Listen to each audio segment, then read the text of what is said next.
everyone, welcome back to Ships Worldwide. I was waiting for you to say it. Nope. I was hoping we'd get some synergy going, but okay, that's fine. You're taking the reins this time. I am guiding the hips. I'm still traumatized from last night. Oh, so. We'll get to that. Oh, man. Okay. Yeah, so for those of you who don't know, which, I mean, you're listening to our podcast, you should, we do the exchange section where we exchanged media, and I gave Adrian Berserk, and so we will get to that. Yeah, we will get to that. We will get to that. We will have things to say about that. But first off, aside from the Eclipse, how was your week? It was okay. It was okay. It's pretty good. Well, 2 weeks. Yeah. Yeah. I applied at a job, didn't get it, because, It'd be like that sometimes. Oh, well. If I'm unemployed for, like, a month, at least I'm be doing school. Yeah, for sure. It's not wasted time, really. Yeah. It's like you're getting into it, so. Yeah, and it's a bit difficult to, like, get, like, that, the balance there? The balance. Yeah, like, I've never been able to do it. I've always worked in the summer and then went to school in the other time. So, yeah, like, for me, like, I can't do that. So, I was like, that was a big no. But some people can. Other than that, not too much as usual. This is the last week before, or the next week's the last week before I go back to school. So will be much more exciting. I'm back in 2 days. Good. I'm mostly prepared. I have a little bit more to do, and I'll be heading in tomorrow, even though it's an unpaid holiday. But what do you be doing? Finishing my classroom, because I just learned that I have 2 big bulletin boards that I have to do up, and I'm like, oh man, I don't even know. So I'm actually thinking of just putting an anime quote on one of them. Do the impossible, see the invisible. I'm not going to put the second half, which is row, row, fight the power, because in a school, probably not the best. But I still like that motivational message. Yeah, it's pretty good. Anything else other than you? That's not entertainment related? Well, no, I mean, honestly, like, that's been most of my week is just going into the classrooms there, getting things ready. I've spent about $1,000 on this classroom so far. It is my first classroom, so I mean, like, this stuff will go with me wherever I go. Like, it's not money that's gone, it's money that will be used over the years, right? Yeah. For sure. But it was like, yeah, it's an investment to start, but I'll make that back pretty quickly. So that's good. It's decent. I'm just trying to think of any, like, last things, because I'm easy to forget a lot of things. Well, I mean, 2 weeks is a long time. And life, so you're not always doing super crazy, amazing stuff. Sometimes 2 weeks is just 2 weeks, especially in the summer here where it's like, I was hoping to like get the dog days. Was hoping to get more like stuff done, not done, but like do more things over the summer, but kind of staple me down. Yeah. When I go back to school, I'll be free again. I'll be able to. Which is ironic because you'd normally think it's the other way. Yep. Normally, I'm going to school. There goes my free time forever. Except no, university's different because you can just do whatever. Yeah. It's mostly fine until finals. Yeah. Even finals, like for like the program I'm in, it's not really like study material. It's more like fair enough. Yeah. Read, and then you're like, do you remember this? That type of thing. Yeah. Okay, so entertainment. What people are actually here for mostly. Well, so I'm on the final story chapter of the final character in Octopath. Wow, dude, I can't believe that you're like destroying me at this. Like, I love RPG. Mind you, I've not been playing too much. I've been playing other stuff, but still, it's like, wow. Yeah, I love the game. It's definitely not my favorite of the year. It's like number 3. Well, there's been some good ones this year, so yeah. But it's just like engrossed me into like these people's stories and all that. Yeah. Some of the stories have ended kind of like anticlimactically. They're kind of like beat the final boss and then you're done. There's nothing. Oh, wow, huh. That kind of thing. But like as these stories end, it's like it's been kind of make me sad because it's like, oh, like I know these characters and like their stories have ended now and that type of thing. Why are you smiling? I'm just like, man, that's like me when like every RPG as a kid, right? Because I would always play these JRPGs. And so for me, I'm like, I get that feeling. Yeah. And that's why a lot of the time I wouldn't actually finish JRPGs. Just like, wow, sometimes I'll get up to like the second final episode of a TV show and I'll stop. Because for me, I don't want to see it end. So if I leave right before, it's like it's still alive to me, right? I don't get that sense of finality. But you don't get the resolution. I know, but see, like, for me, like, for some things, like, yeah, I need that resolution. But for other things, I'm happy ending early just to be like, it still is going somewhere, right? That's fair. Like, I'm weird. Don't don't worry. I'm weird. I know. But, like, I've been playing it, like, a lot. To the point where I'm, like, overpowered, over-leveled for these final bosses. Well, I did hear it's definitely one that, like the curve definitely goes to once you get to near the end, you're very powerful. Yeah. Like at the beginning it's easy, and then it dips down a bit, and then by the end you're doing it. So the game wants you to be at least like level 45. That's yeah. like recommended level, but like my highest character right now is level 71. Well, yeah, because you can't change your main person until you beat their story, right? So But it's like everyone else is at like almost 60. Oh yeah. Yeah.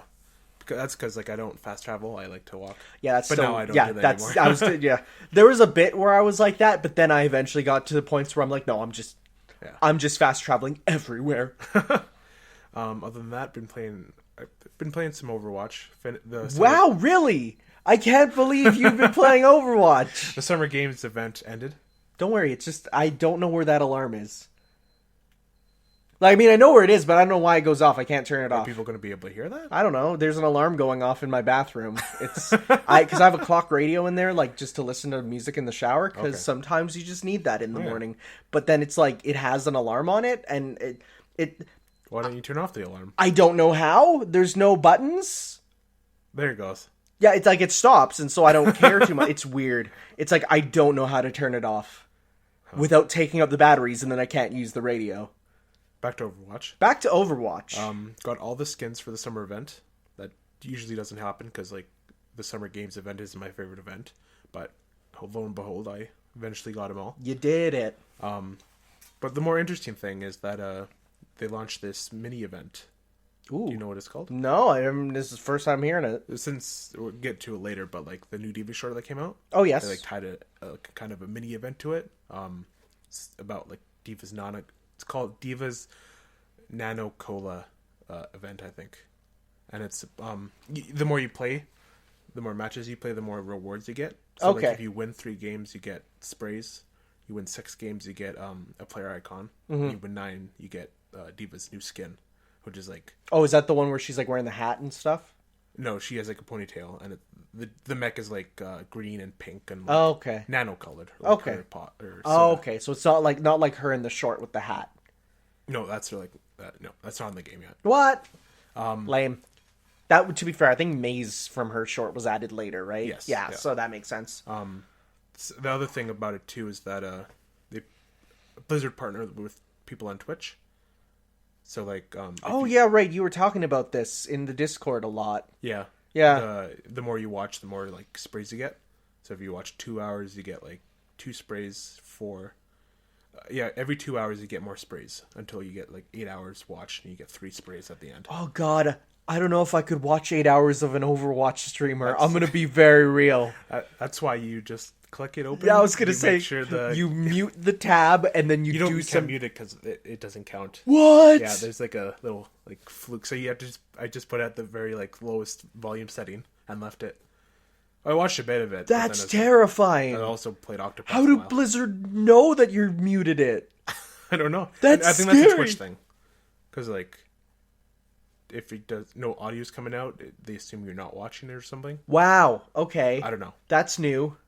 But luckily they have like maybe like 10 streamers doing it from like when it first started. Yeah. To like maybe a week or so from now. But the first streamer, Siegel. Yeah. He streamed for like 10 hours, and that was the entire thing I needed for all the sprays. So I don't have to watch anymore. Well, there you go. You're done. You don't ever have to watch another Overwatch stream ever again. You never have to play Overwatch again. Yeah, you're done. That's it. I'm looking forward to the Halloween event though. There's spooky stuff. There's some leaks. Like, spooky leaks? Not pictures, but like the names of the skins. Oh. I don't remember them right now, but they sound pretty cool. Any mummies? I think there's one actually. Nice. There's like a spider one for Widowmaker. Of course there is. Yeah. I hope she has an enlarged thorax on that one. Okay, moving on. Also played through Donut County. Played through. Yes, So finished. you beat it. It's not that long. It's Okay. like 2 hours long. Oh, okay, fair enough. Well, yeah, it's a little indie experimental thing. It's pretty fun. It's Nice. nothing like too difficult at all. If you don't know what it is, it's like you have to move a. Oh no, I know what it is, but Well, explain for the other people. Yes, you're a hole that has to just eat everything, and there's like a story that wraps around that concept. It's pretty interesting, and there's some twists and turns at the end. There's like a final boss. Wait, okay, that's not what I expected. Okay. Yeah, it gets pretty wacky at the end. All the characters are pretty charming. There's like a raccoon. I know the raccoon. I thought the raccoon was the main character for the longest time because every time I'd see it, the raccoon would be on screen. Yeah. So I thought it was a thing where it's like the raccoon like controls it or something. You have to play it to see. Wait, okay, that reaction makes me worried. Okay. The holes aren't sentient. Okay. That's all I'll say. Okay. Okay, and also been watching because it's still airing. Yeah. Better Call Saul. I mean, it airs what, weekly? Yes, There every you Monday. Last episode 4 called Talk, was more of a kind of a downer episode. Okay. Not like depressing, but like not much happened, but a lot happened at the same time. If you just watch it casually, what are you smiling about? If you watch it casually, it's like, oh, what the, like nothing's going on, but like these characters are learning to like. I can't keep talking. Just finish. I'm gonna say it when you're done. These characters are learning like who they are in the world and like who they want to be in the future. Okay, talk. Okay. Well, you know, because it airs Mondays and it's a downer episode. I guess Garfield really wouldn't God. like that episode. I'm sorry. That's the one you have to like wait. Yeah, I was gonna wait. Didn't want to interrupt you for the Garfield joke. Oh my god. Okay, with that I'm done. Okay, sounds. I haven't been playing much. Probably like next week it's Spider-Man. I'll be playing that. Oh yeah, the Spidey is gonna come out. Can't wait for it now. Yeah, cool. Yep. All right. So I nearly died. I ate peaches. And I learned that I'm allergic. So we went out for lunch. How did you not know this? Have you never eaten a peach? Yeah, before? no, I ate peaches before, but okay, but here's the thing. So I'm allergic to like a variety of fruits and vegetables when the skin is on it. Apples, I can't eat them with the skin. Pea pods, I can eat peas, but not the pods.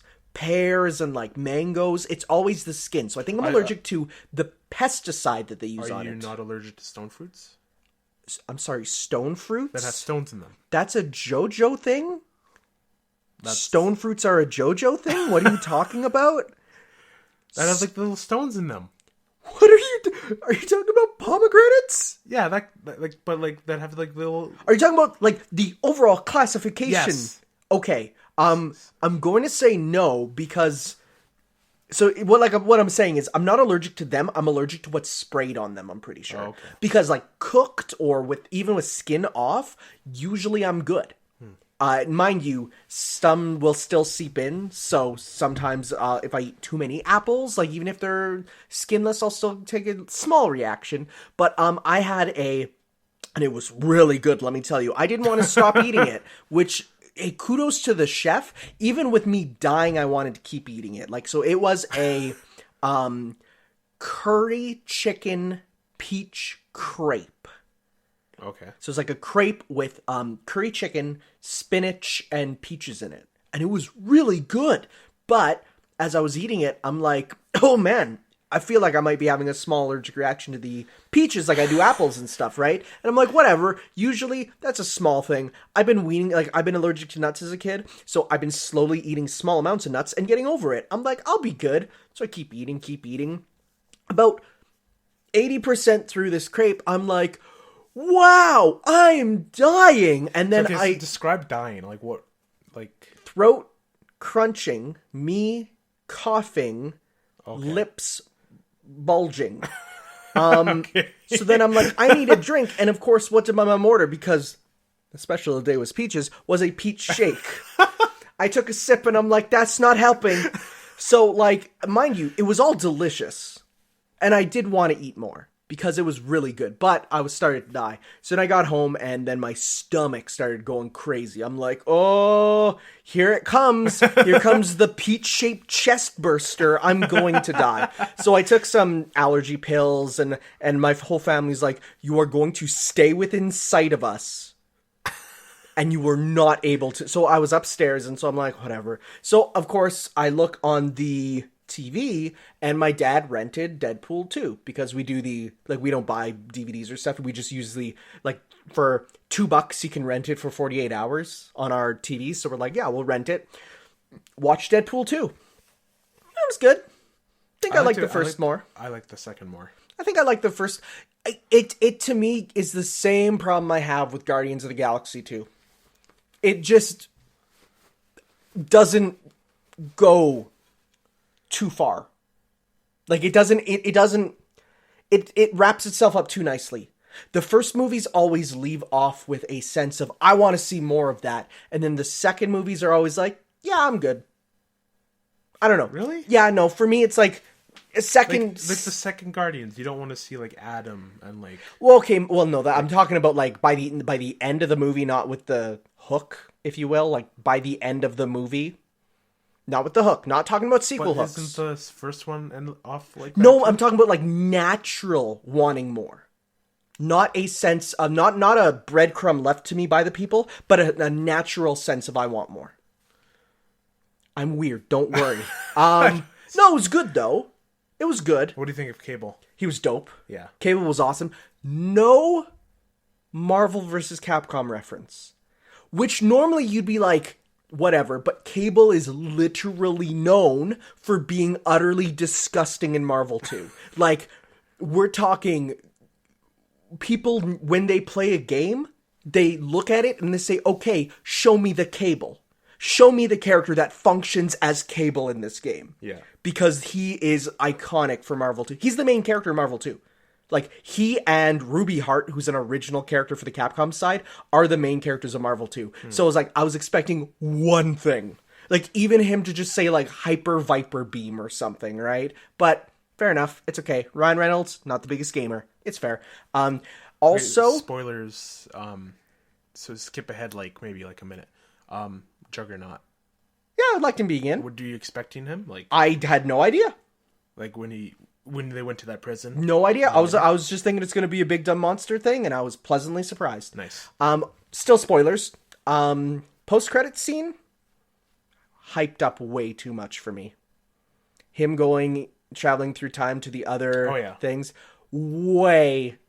Like, I've had people tell me on podcasts that it is better than the entire movie. Oh. And that it is the best after credits scene of anything ever. And that it's like the best. And it's so funny and so good. And so I'm like, I was expecting a lot more. I was expecting, like, I halfway through, I'm like, or right near the end, I'm like, I felt it was a halfway mark. Like, right when the Green Lantern joke happened, I was like, okay, this is the middle part. Where's it going to go now? And then it ended. I'm like, okay, disappointing. All in all, good though. Like, still a fun thing to watch when you're dying. Did you like the little costume Easter egg for Deadpool at the end of the movie? Yeah, that was great. Where his, like, suit went great? Yeah, no, that was really smart. That was a really smart Easter egg. Right away. Oh, yeah, right away. Speaking of dying, I also watched the Netflix Death Note because they announced... I also watched this. Oh, boy. Because they announced that Death Note 2 is happening on Netflix. And I was like, okay, I've seen reviews. I've seen all sorts of stuff. Let's see how bad this is. And I'm not going to say it's a train wreck because, like, it's... Competent? I'd say competent. I would say competent. But there's some choices here that had me laughing. The entire, like, light is such, like... So unlike, say, Dragon Ball Evolution, where, like, the live-action Dragon Ball movie by white people, where that you're supposed to believe, like, this white guy's supposed to be Goku, I very much took the light in this movie and pushed him away from the light in the anime, because that's a totally different character. And honestly, I had fun watching it because it was dumb. Like, it was kind of a dumb schlocky sort of fine thing. I'm really excited for Death Note 2, and I want it to be bad. But like in the scene when he first meets Ryuk and he's in like the classroom. What do you think of his design? Of Ryuk? Yeah. Oh, it's perfect. It's anime perfect. Like that is him. And who is it that voices him? Danny DeVito. William Dafoe. Yeah, Willem. Yeah. He's Spider-Man. The best. Like, he is amazing in this, and he needs to come back. But you know, I watched it and I'm like, yeah, okay. It was dumb and fun and fine. It was bad. But I did enjoy it, although, mind you, about by the halfway mark, I started to fall asleep because I was also on drugs at this point, for my lips and everything, not drugs. But then by the end, I was back in, and the ending is stupid, and I can't wait to see where they go from here because it's such a dumb... it's great. I'm fine with dumb anime adaptations because that's what they deserve. I'm gonna be very honest. Anime is not a high art form, and like this and Dragon Ball Evolution, I've grown to be like, these are so bad they're funny. So I'm fine with that. Fair. I'd rather a so bad it's funny than a 5 out of 10, you know? Yeah, that's fair. Like, definitely. Something you can still get enjoyment out. Yeah, yeah, for sure. Yeah. I tried to finish Fire Emblem Echoes, Shadows of Valentia on the 3DS. Valentia? It's Valentia. Valencia. It's Valentia. It's Valencia, I'm pretty sure. All right. I've played more Fire Emblem... Actually, I have no idea. I just call it Echoes always. Boy... Did my memory of that game, which didn't come out like long ago, mind you, but I put down right near the end. I was like, oh, it's not bad. I actually like some of the stuff in it. Oh, what? I've never played a video game with a hit rate of 10%. Like, what do you mean? I've never played a video game where you go up to a bad guy, like, you know, because mind you have to move around the units, right? Yeah. And you hit the attack button, and you see miss. And then he goes and counterattacks, and he misses you. And then you counterattack his counterattack, and you miss him. And then he does the counter and miss. And it's like, 4 misses. 4 misses. And then your turn's done. He goes to attack. Miss. Oh, he hit you. You go to counter, miss. And I'm like, oh my god, what's with this hit rate? And the level design by the end. So I heard people saying, oh man, get ready for some of the worst level design in Fire Emblem history. And I'm like, it can't be that. Oh my god. Like, is it bad? Okay. Imagine a level where it's like, how can I say? Okay, so you're going up towards a castle, right? Yeah. But the castle is like, it's coming out like a fork, if you will. So there's long pieces of it coming out, and you have to go up through the middle. Okay. On left and right sides are wizards who can fire by 2 squares away. Or no, wizards who can fire up to like 5 squares away. Archers who can fire like 8 squares away. And they're just all lined up. Meaning your character has to walk through... Just right like, up to them? Well, you're trying to walk by, and mind you, remember, you can't have characters like on top of each other, so they have to kind of walk one at a time through these corridors that are just lined with dudes who can kill you. And if you don't, and mind you, you only have like 3 archers and like 2 mages.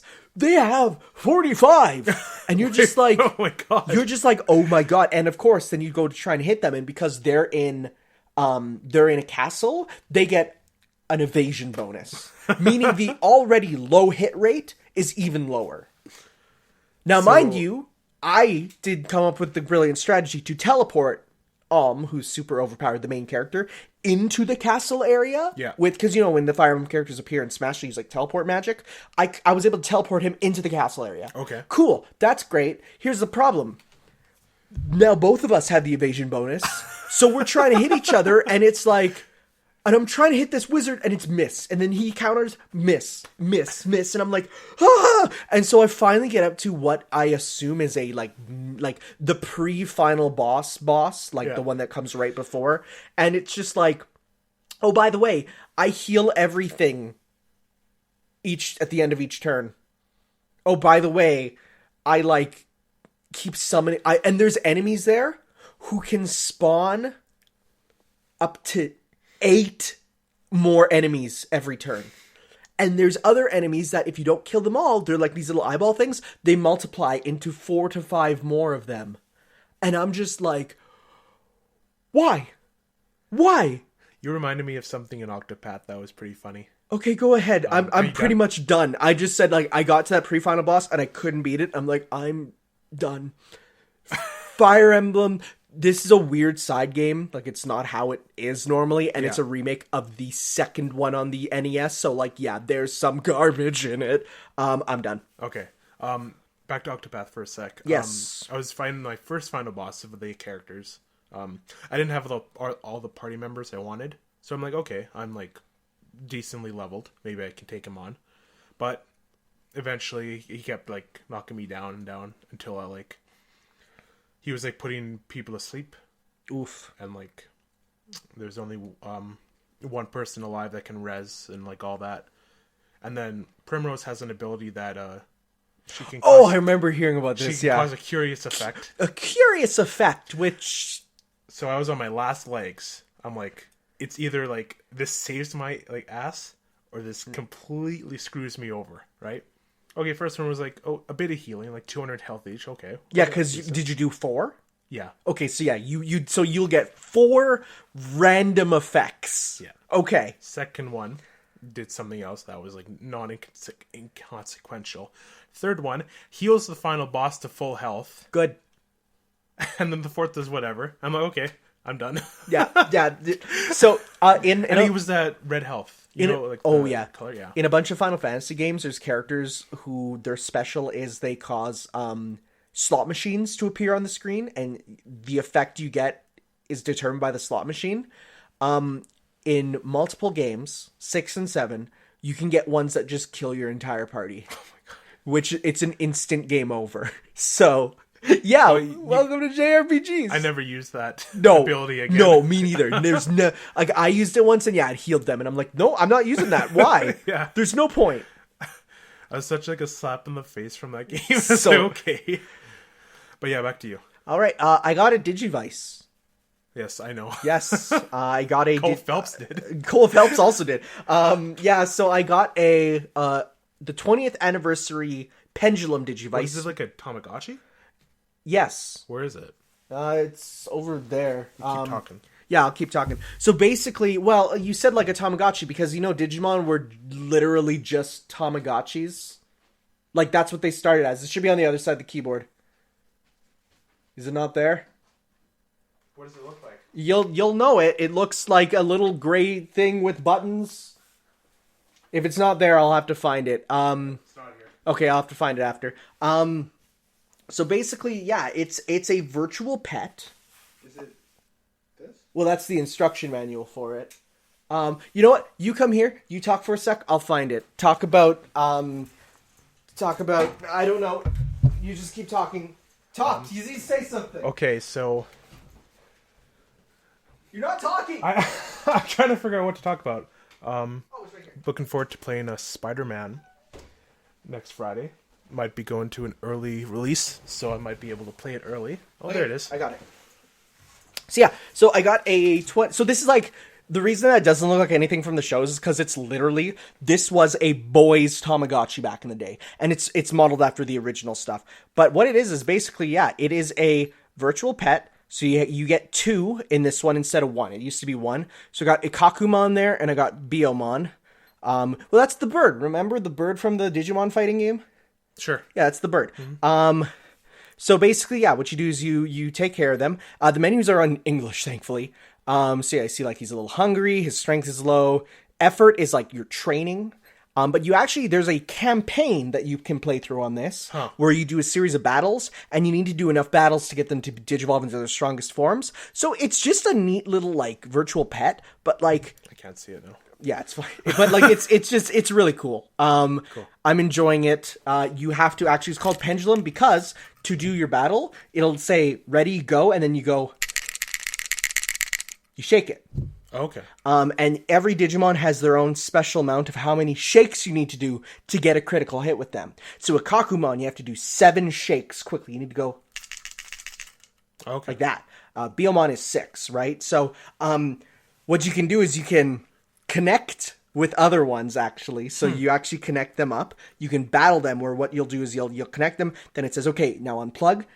Do your shakes and then combine, and you'll see who wins, right? So there's some cool stuff. It's a dumb little toy, but like I've always wanted one since I was a kid, so like to get one now is cool. And yeah, it's just the neat little things. I've been enjoying it. Every morning I wake up and I see who pooped. I clean up the poop. It's neat. Cool. I'm hoping to maybe get another one so I can connect them, because they have like different colors have different eggs, which give you different mons, and then you can like connect them and do stuff. So it's just a cool little toy, and I'm enjoying it. I'm happy. Always wanted one. Decent. Only cost me a bit extra, because oh man, like these aren't sold on like Amy and stuff. These are only sold through the premium Bandai store in Japan, which means I needed to use this one website to get it, which it's like, okay, so you paid it, now pay for shipping to our warehouse. And I'm like, what? Okay, sure. Paid. Okay, it's at our warehouse. Now pay for shipping to get it to your house. And I'm like, double shipping? And so, yeah, it's like, they're a service where you're supposed to buy things kind of in bulk and then ship them to your place after. I bought the one thing, because I was like, the rest stuff was like household items. So I'm like, I'm not buying this stuff. But yeah, so that was fun. That's the same thing with the Blizzard store. They sell really cool stuff, but it's like expensive. Yeah, and normally America exclusive. And then finally, I got and played a bunch of Monster Hunter Generations Ultimate. Wow!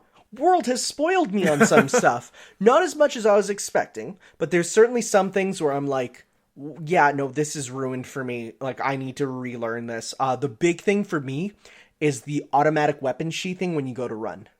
That was like a big thing that I used a lot of. I needed to remember that, no, I needed to put my weapon away and actually, like, you know, do that manually, right? But like Pro Controller play is like...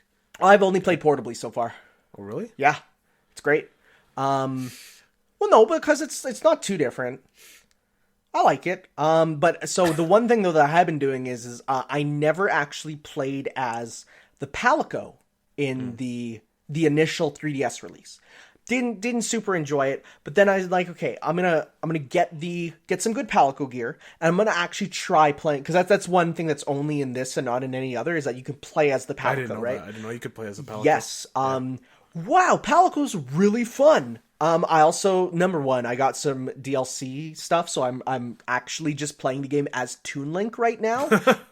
But Toon Link as a cat, which is a bit weird, because it looks... Imagine Toon Link with cat ears and whiskers, and that's it. That's what I'm playing as. So what do you do as a Palico? So your X button has him swipe with his weapons, and then the A button has him throw a boomerang.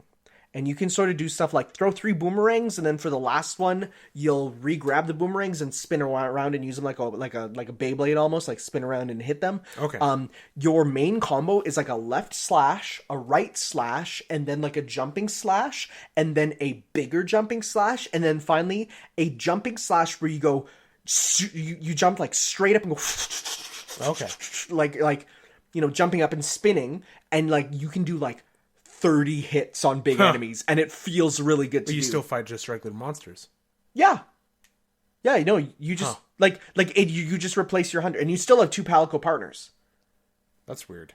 Also, you don't use items, You make a loadout of special abilities that you gain a meter while you fight. And so, like, for example, I have a healing horn on 2, it costs 2 points. So after I've done enough damage and I have 2 points, I can just use unlimited healing horns.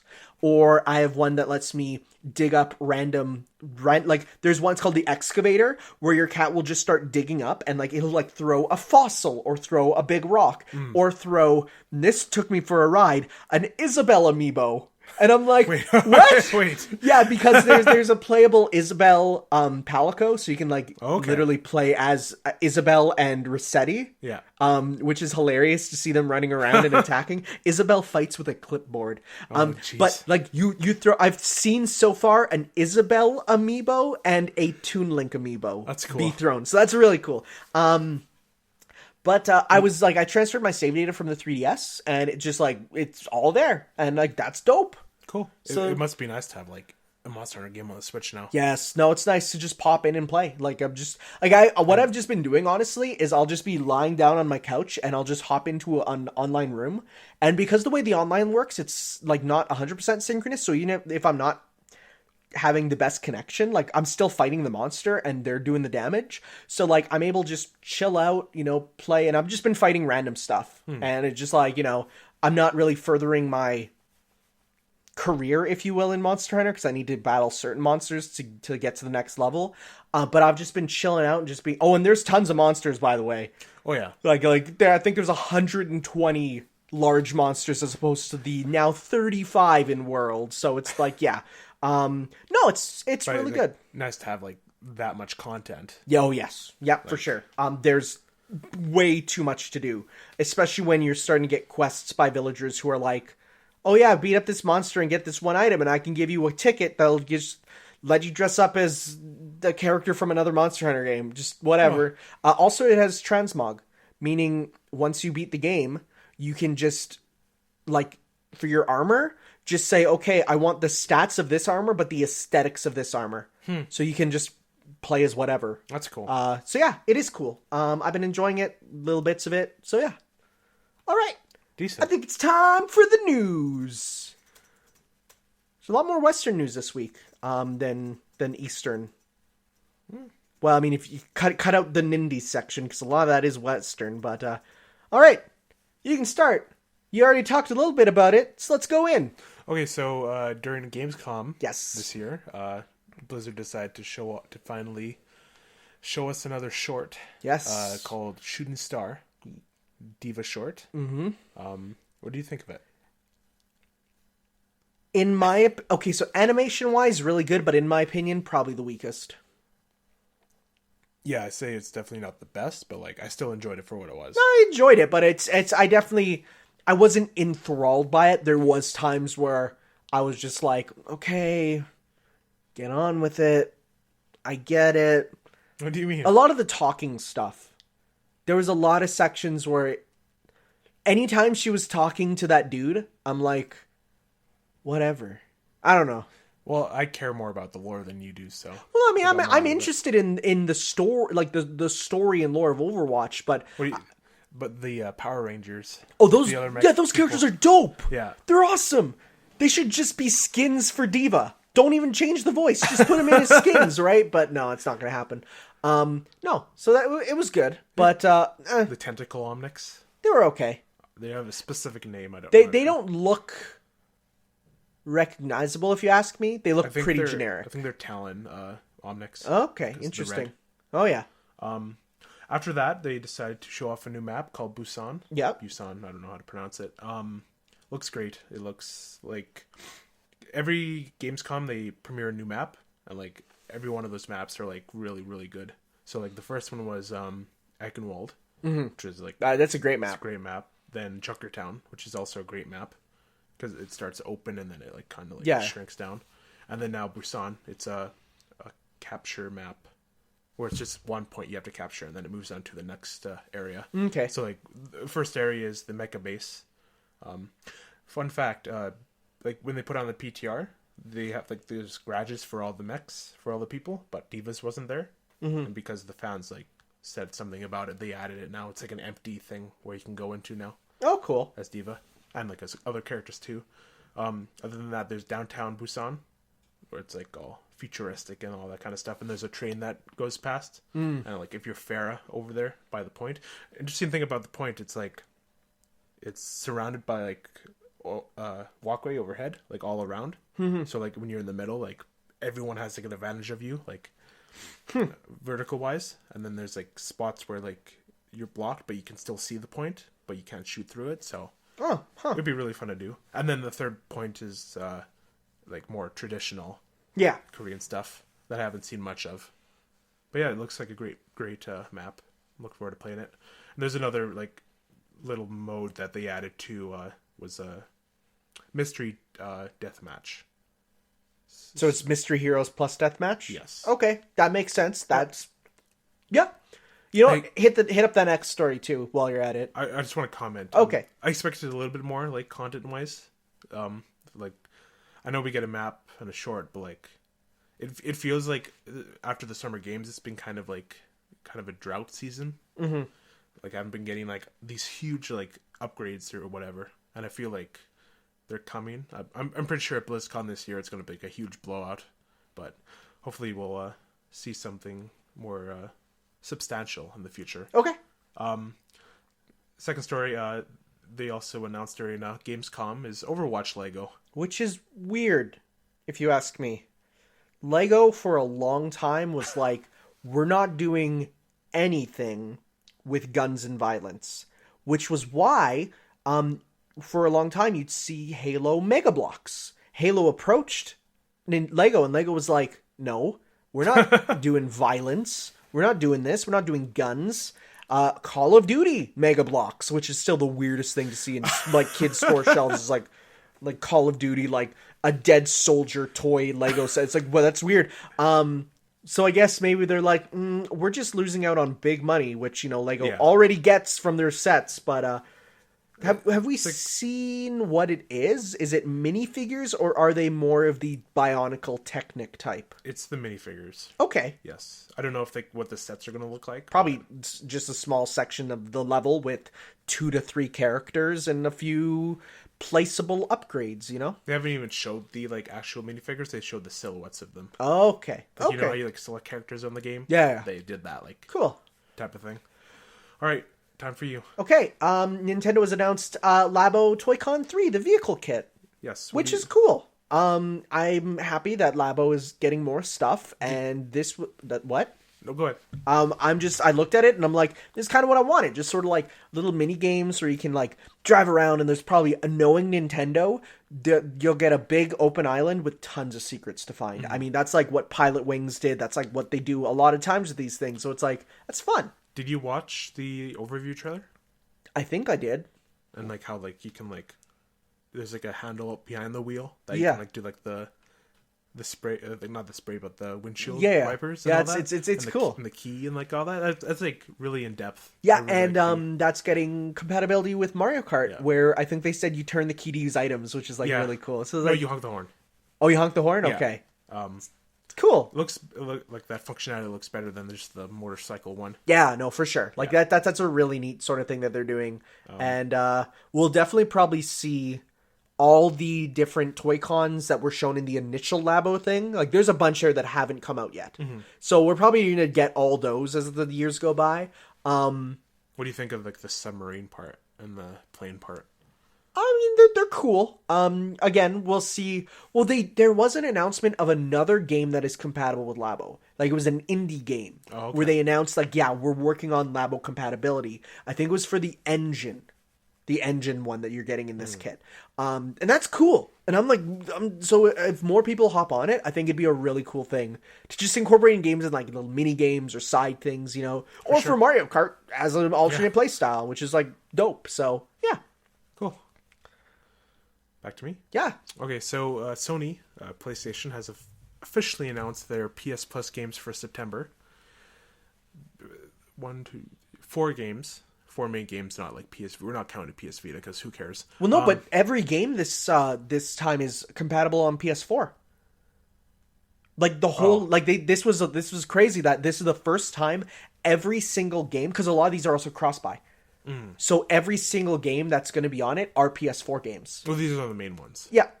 Other ones are probably just small. Yeah, puzzle they're titles. small indie games, but like they're all PS4 games, which is cool. So the games are Destiny 2. I'm not touching this ever. I don't even know if I'm going free, to download though. it. I don't care. It's an online game. Meaning that by the time I say, sure, whatever, I'll play Destiny 2, it's like, sorry, the game's dead. They're coming out with a new expansion, though, real soon. Literally... Well, did you see what Best Buy just did? No. Spend $20 on anything in the store and you can get a free copy of Destiny 2. They're literally shoving them out. They're like, we can't sell these things. It's basically, do you want cup holders? Put on this desk. Like... They're really pushing it out because no one's going to buy them. Once the next expansion comes out, people aren't going to buy the Destiny 2 base game. Yeah. So it's like, yeah, of course, they're trying to get rid of them, basically. But no, my white PS4 came with Destiny 1. This is a Destiny PS4. That is a Destiny PS4. I have not touched it. I've sold it, actually. Specifically the game, not the console. You've touched the console. Oh yeah, I've touched the console. I like it. A white console, it's nice. It's sleek. But like, no, I'm not. I think people are Bungie well aware. has gave Destiny to me twice for free. And I'm not touching it. Sorry. Other games include God of War 3 Remastered. So that's dope because this was the only God of War game I don't have minus the new one. And I was like, yeah, one day I'll get it to complete the collection. Oh, hey, here we go. There you go. And 2 other games I have no idea what they are. What? You don't know about Another World? No. You don't know about Makruba? No. Makruba? No. Makruba? Still okay, so Another World. I actually played this game as a kid. Really? 20th Anniversary Edition? I played this one as a kid. So it is a old school adventure game, meaning it's an adventure game. It's an adventure platformer, but it's like super realistic. Every animation in the game is rotoscoped. They're real people that are like turned into sprites. That's cool. That you like when you're moving, it's think I have heard of realistic. this game. It is, you pretty much only have a run, jump, and interact button, and it's like solving puzzles and doing stuff, and it's literally, kid gets sucked to another planet, get out. Huh. And it's an old game, but it looks super cool. But mind you, I played the Super Nintendo version, which was like basically, for every 3 frames of animation, they took out 2. So like they really turned it down a lot, which does suck. But no, it's a really cool sort of little action platformer. Very old, very iconic though. Very like of the time. I'm pretty sure I know what this game is now. I'm just gonna show you art, and you'll see what this is as soon as I show you. Another World. Yeah, so it's sort of like. Oh, maybe not. This is Another World. Oh no, this is the remastered version. Well, this is all the remastered version here. But I'm just gonna show you a GIF of it because like you'll see the sort of style it has. So this is the like original one. Like this was on like the Super Nintendo, right? Like this sort of like that's a real person that was walking that they've sort of moved around. That's how it's a 3D thing, but like very realistic animations. It's some cool stuff. Cool. It's all you can do is sort of run and move. You get a gun later to sort of do stuff, but it's not a game you'll beat on your first attempt. It's a game that you need to retry a lot. So, But I think on the 20th Anniversary Edition, they might make that easier. So, and the last game is a game called Cube Director's Cut. I think I own this on Steam. Have never touched it. I have no idea what it is. Me neither. What were the other 2 games though? Because they're, like I said, they're all compatible with PS4. PS_. That's what it's called. Let's see here. The other ones were Knack 2 baby. Sparkle 2. And Foul Play. And also Here They Lie. Yeah. Which is a VR horror game, and Knowledge is Power, which is a multiplayer Playlink title. So those graphics and for Knowledge is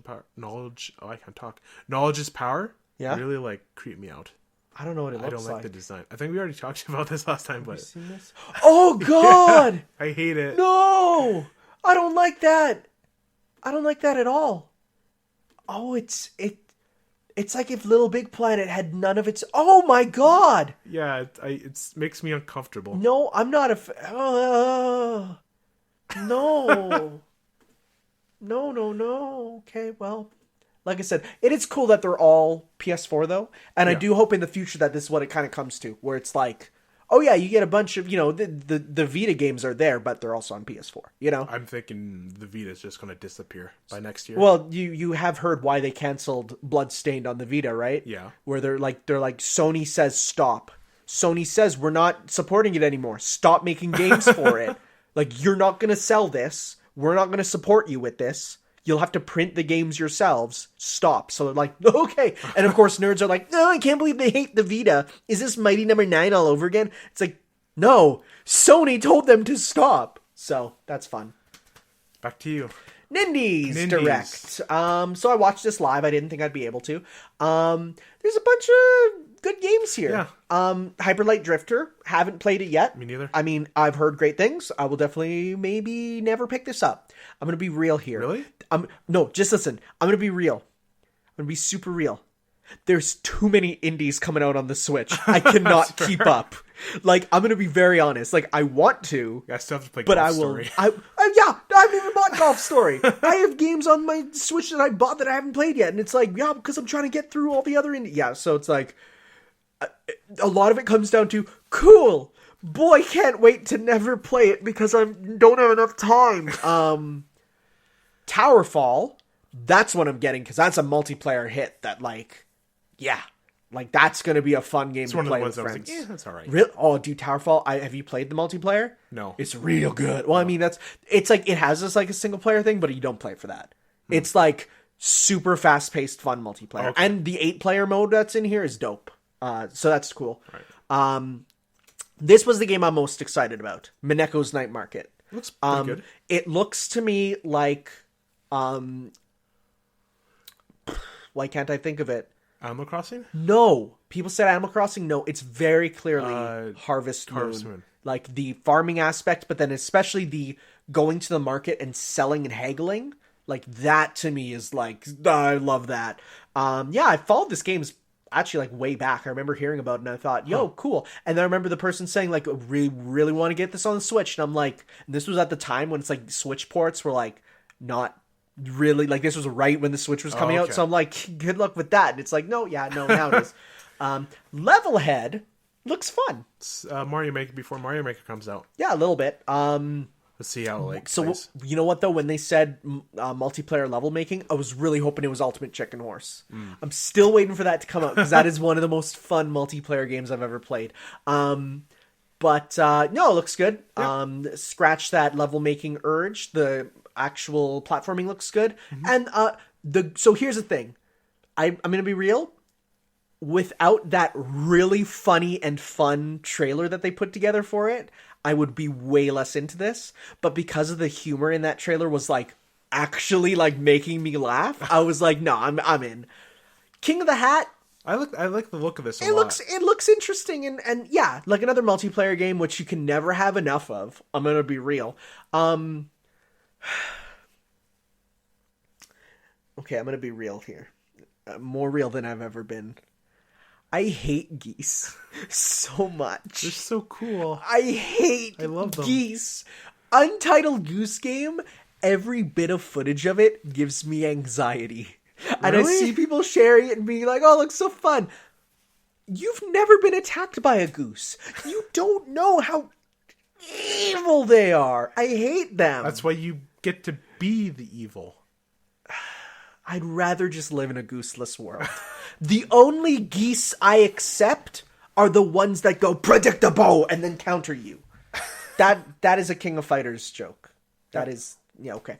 And then finally, this was one that I know people are super excited for. Into the Breach. This is like the least interesting game I saw. No, fair enough. But from what I've heard, like this is a game that people love to death. It's very much a super fast-paced strategy game where it's like, you're thinking 40 steps ahead. You're in a small little map. People love it. People have said, this is great, but it needs to be on a portable system. So, of course, it's in the Switch now. So, okay. but I'm not interested in it. Me neither. So I just saw something on your thing that needs to be fixed. We'll get there. Okay. Little bit of a tangent here. Battlefield 5 has been delayed. Oh no, says November 20th. Nobody who's listening to this. Yep. So we'll just skip over that. Battlefield. Still bad. Better than Call of Duty, though. Travis. No, fair enough. Travis strikes again, delayed to January, and because Suda was like, "We don't want to crush Smash Bros." And I'm like, you know what? That's fair. That's fine. Yeah. I think that's a smart decision. It's better than keeping it there. We're both at that point where like delays don't really affect us because like we have I'm all at a this point other where stuff to play. Delays don't mean anything to me anymore. Yeah. It's like except Smash. If Smash were to get delayed. Honestly, if Smash were to get delayed right now, I'd be like, but I don't think it is. It's already rated. Oh yeah, no, it's gone gold by this point. Like pretty much aside from bug fixes, like people have seen the full game. It's done. Yeah. Okay. Right. Back to me. A thing I saw. It's quite controversial in the world of Rocket League. Is that it is getting a battle pass similar to Fortnite, where you if you don't get it, you just play for the regular rewards, but if you pay for the battle pass, you get more exclusive rewards. And people are like, "Oh, nice, you're charging more for cosmetics." Yeah. Oh no. I don't know. People don't get those cost money to be made. Every single cosmetic in a video game it's probably the Fortnite effect needs someone to be paid to make it. So it's like, where would that money come from? Right? So I don't know, man. It's I don't know. It's the Fortnite effect. It's the Fortnite effect. It's Fortnite. It sucks. That type of thing. Shigeru Miyamoto hates that format, though. You heard about that? Yeah, I did. Shiggy is like, if a game is $60, it's going to be $60. Also, Smash Bros. DLC. But it's good. Yes. Impact Man was the newest Robot Master revealed for Mega Man 11. He turns into a fidget spinner. I'm not even joking. I saw that. It's dope. His power looks cool because it's finally what people wanted, which is basically give Mega Man an air dash, which is like dope. I might go for him first for that. That game is 1 month away today. Really? Yes. Wow. Yeah. Oh no. Nice. I'm hyped. It's gonna be like a great. more game. Yeah, well, it's a shorter game, and it's a discount game. It's not full price. Oh, that's fair. So it's like, it is a shorter sort of adventure, you know? Yeah. But man, that amiibo, though, I love it. Okay. I'm going to do two stories here, because I have nothing to say about the first one here. Me neither. Cyberpunk 2077 got some footage. I have not watched it. You didn't watch the hour of footage? Yeah, no, I'm not I don't have time to You're not going to watch the 14-hour analysis video people have put together on it? I'll get to it eventually, but I don't care about this. I do. It looks really cool, and I like the little niche stuff. I still want to play The Witcher 3, but again, I've heard good stuff about it, but bleh. The second story here is that an interview came out with Shuhei Yoshida. No, Corey.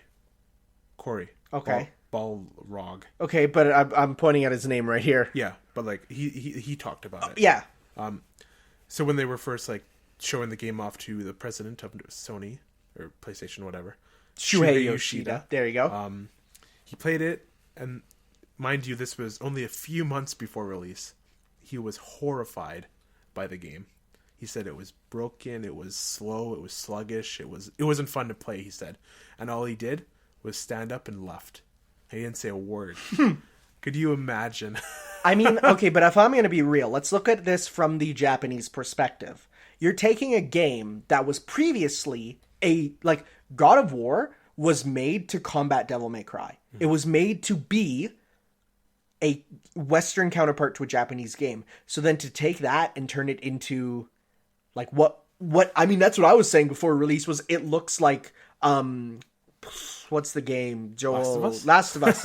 And so when I first saw it, I'm like, I don't like this. I feel like it offended me a little bit. Then the game came out and I realized, oh wait, you can still do the stuff. And later on there's some cool, neat stuff. Arguably better feeling. It's one of the best combat systems I've ever No, for played. sure. Yeah. So, but especially if it was, if he was showing an early part of the game, Like, yeah, me too. I was like, I don't know about this. But I can sort of see where he would be horrified about this, because it's basically them going, look, we took this, game that was,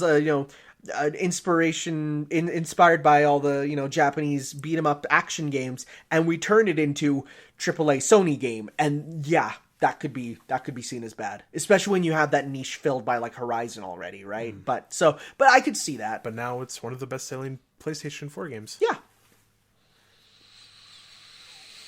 Oh my god, dude, Streets of Rage 4. Meh. No, I don't think you get why this is crazy.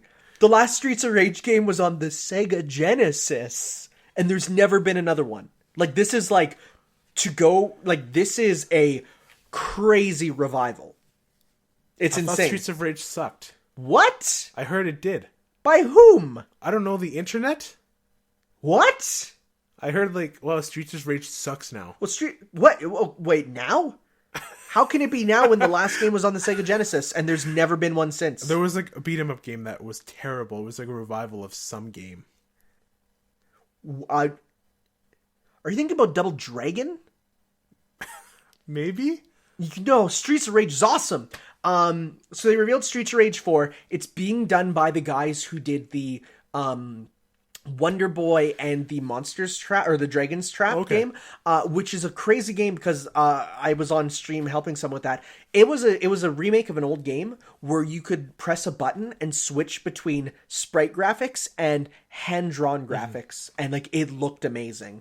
So that game was awesome. I trust them with this, and this is the craziest retro revival we've seen in a long time. This is Sega going, Sonic Mania worked really well. Let's just get fans to redo all the old games. That's cool. That's super dope. Gameplay of it was being shown right now behind closed doors at PAX, where you basically there's a lot of new system upgrades, where before it was it's an old school beat 'em up. How do you do special moves? You press your attack and jump button and you do an attack that costs health. It's a big cool special move, but it costs health. So what do they do to make it better? Okay, yeah, it costs health, but if you combo out of it with a regular punch after, so the enemy gets knocked up, you hit him again, you get that health back. Okay. So if you're good, you get that health back. It's fine to use them. So it's like Bloodborne. A little bit. Yeah.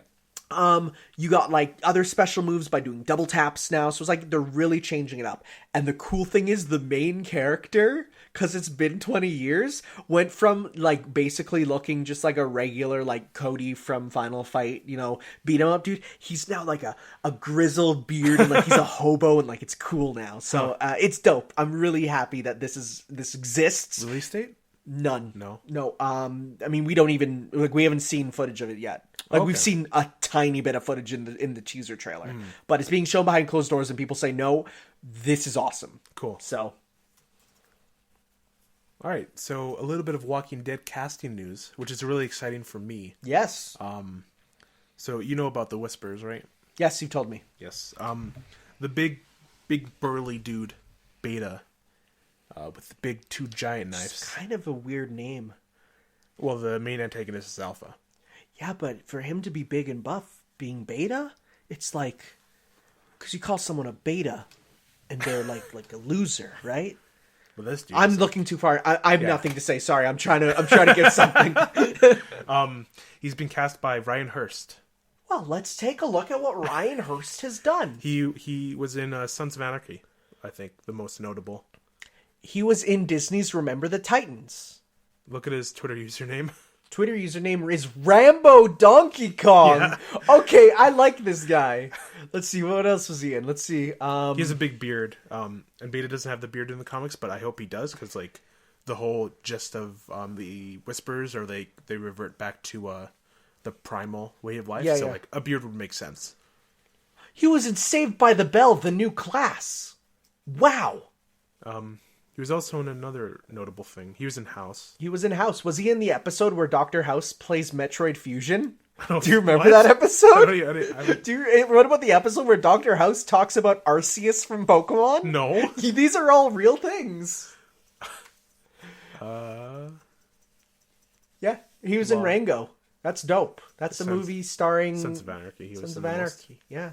I know these shows. He was in Axe Cop as the Chupacabra. He was in Bates Motel. That's another big one. Yeah. No, for sure. So he's definitely in stuff. He's a more notable actor. The only thing is, the whole if you don't like, there's spoilers for Walking Dead, but I doubt anyone listening to this right now. I really doubt. Cares. Skip if you do. The whole just about beta is that he hides his face. Yes. From people, and like no one knows why, but it actually just turned out he was like a really popular.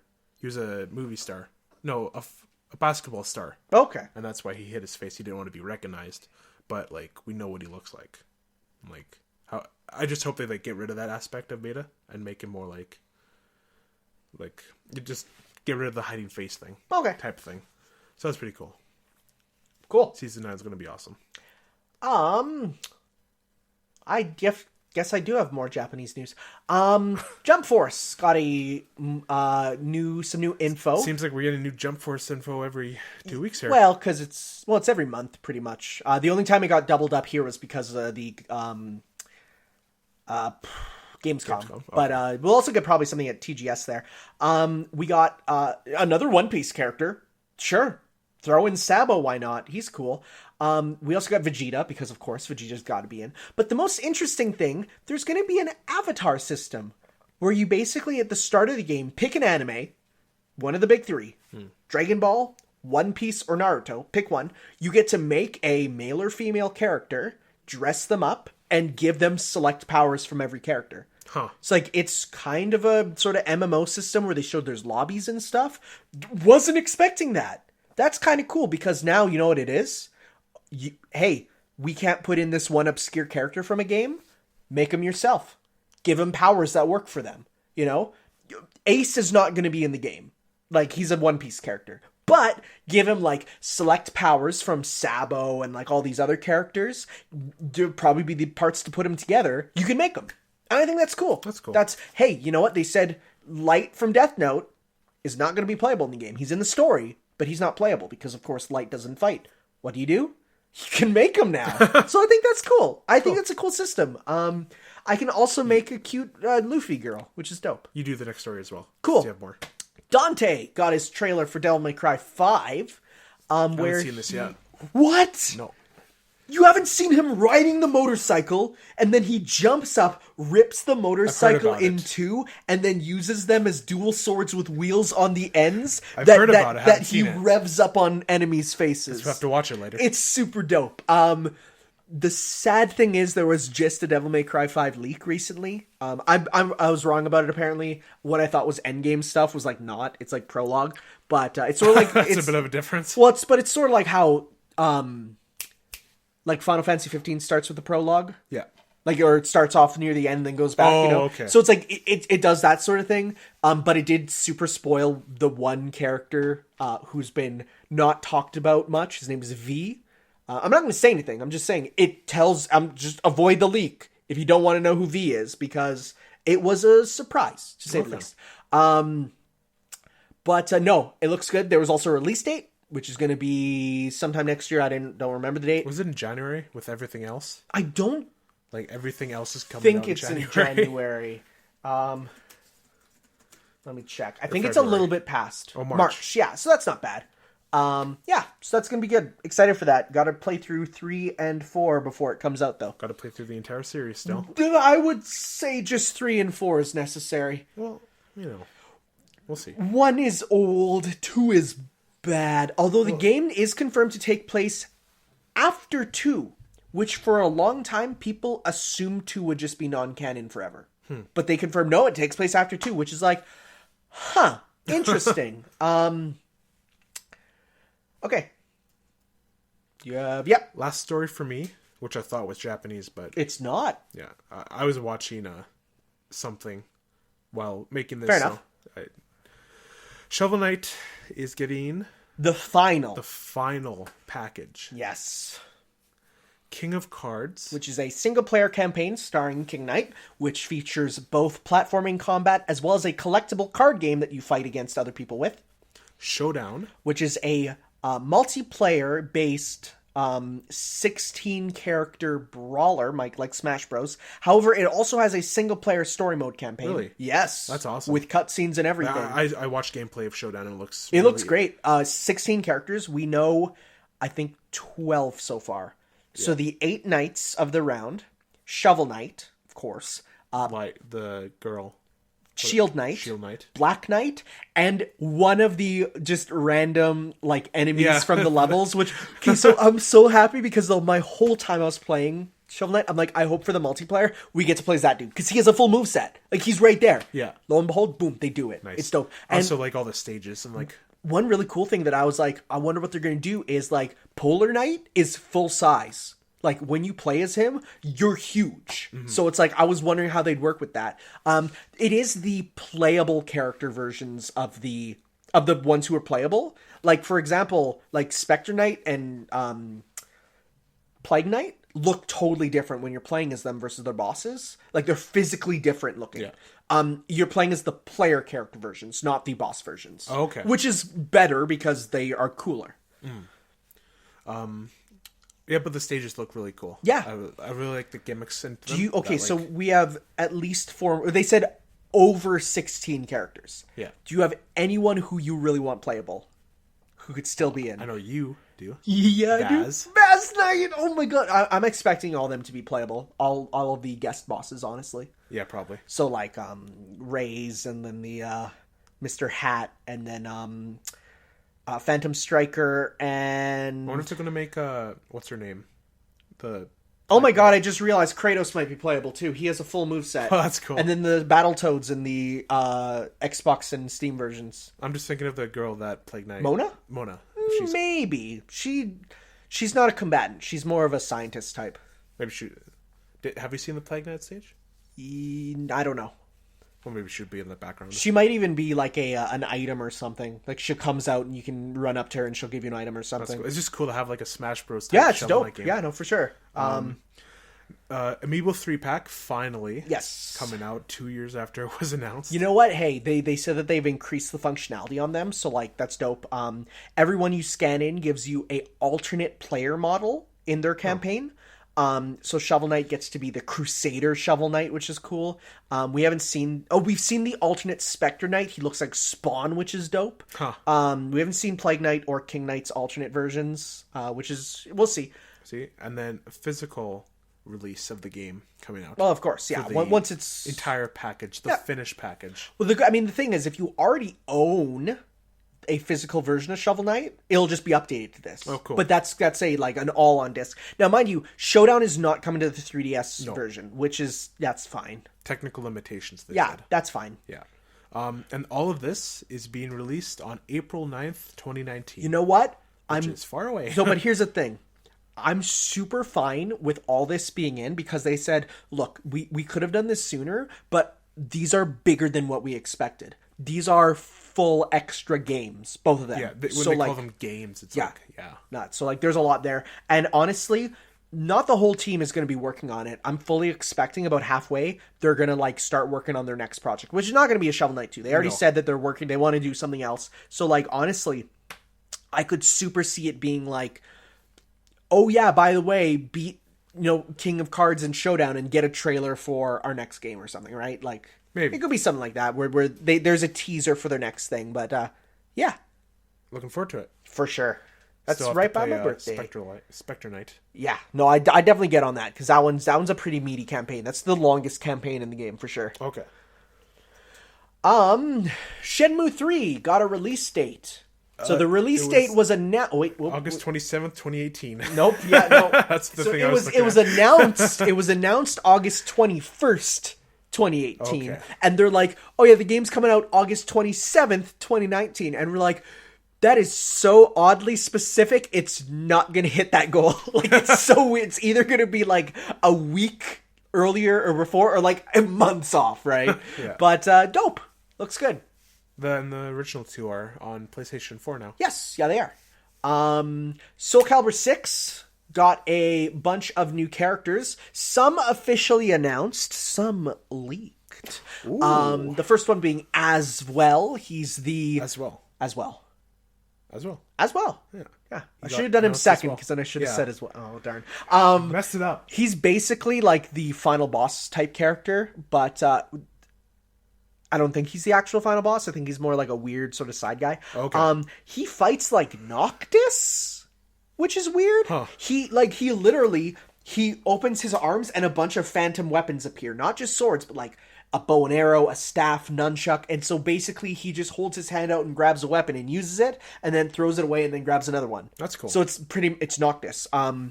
It's weird. But he's kind of has a weird personality. He's like a Fu Manchu, and he's sort of like, I'm going to be the one to get the Soul Calibur. So he's a weird boss type, which is good because all the other ones are just super generic.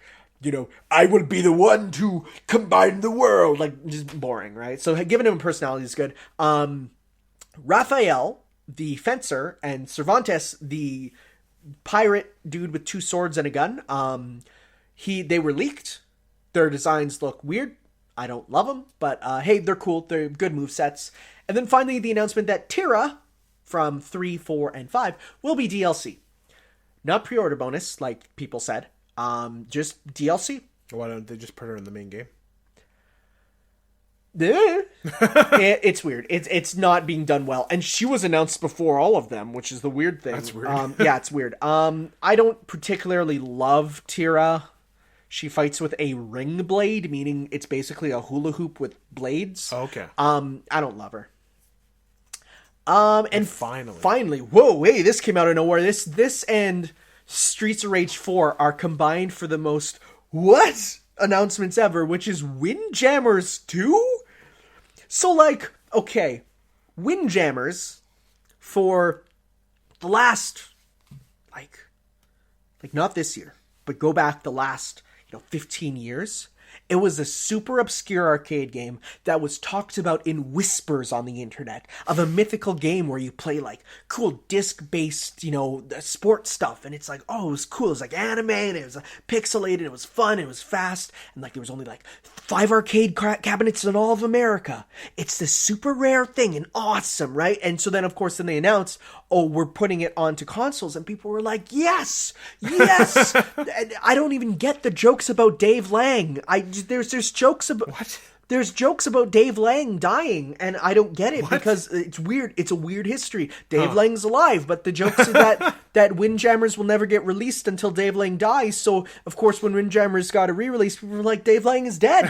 So it was weird. And of course, now Windjammers 2 announced to be made by, again, fans, much like Streets of Rage 4, featuring an art style in the style of French animation, not anime this time, but French anime, which is like pretty much the second best thing to anime. It's dope. I'm in. Like, why not? It's the year of give the fans the games. Yes. I gotta say though, rest in peace, Disc Jam. Oh, yeah. Disc Jam was like, we're bringing back the genre. We're making it how it should be. And then they're like, we got Overwatch-style progression. And people are like... And then they're like, oh yeah, by the way, Windjammers. And then Disc Jam, dead. And then they're like, yeah, Windjammers 2. Disc Jam, super dead. So, it's dope. But, like, wow, I've never seen a game get beat out as much as that since Mighty Number 9. Yeah, so that is the news. Let's get right out of the news. Get right out of the news, where we will now be taking a quick break. I need a big old drink of water. Because I'm going to be talking. Because you have stuff to talk about. I'll probably do mine first. Yes. Just because mine won't be as long. But yes, so we will go and see you in a second. Bye.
Okay, hello everyone.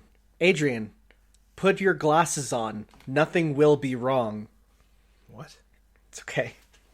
People will get that reference. Yes, we are talking about our foreign exchange Of the week. of the 2 weeks of the ago, podcast. but of this time now, we're talking about the September 2 weeks 2nd. ago. Yes, so you gave me L.A. Noire, and I gave you the Berserk, the Golden Age trilogy. Now, I initially only gave you the first 2 movies to watch.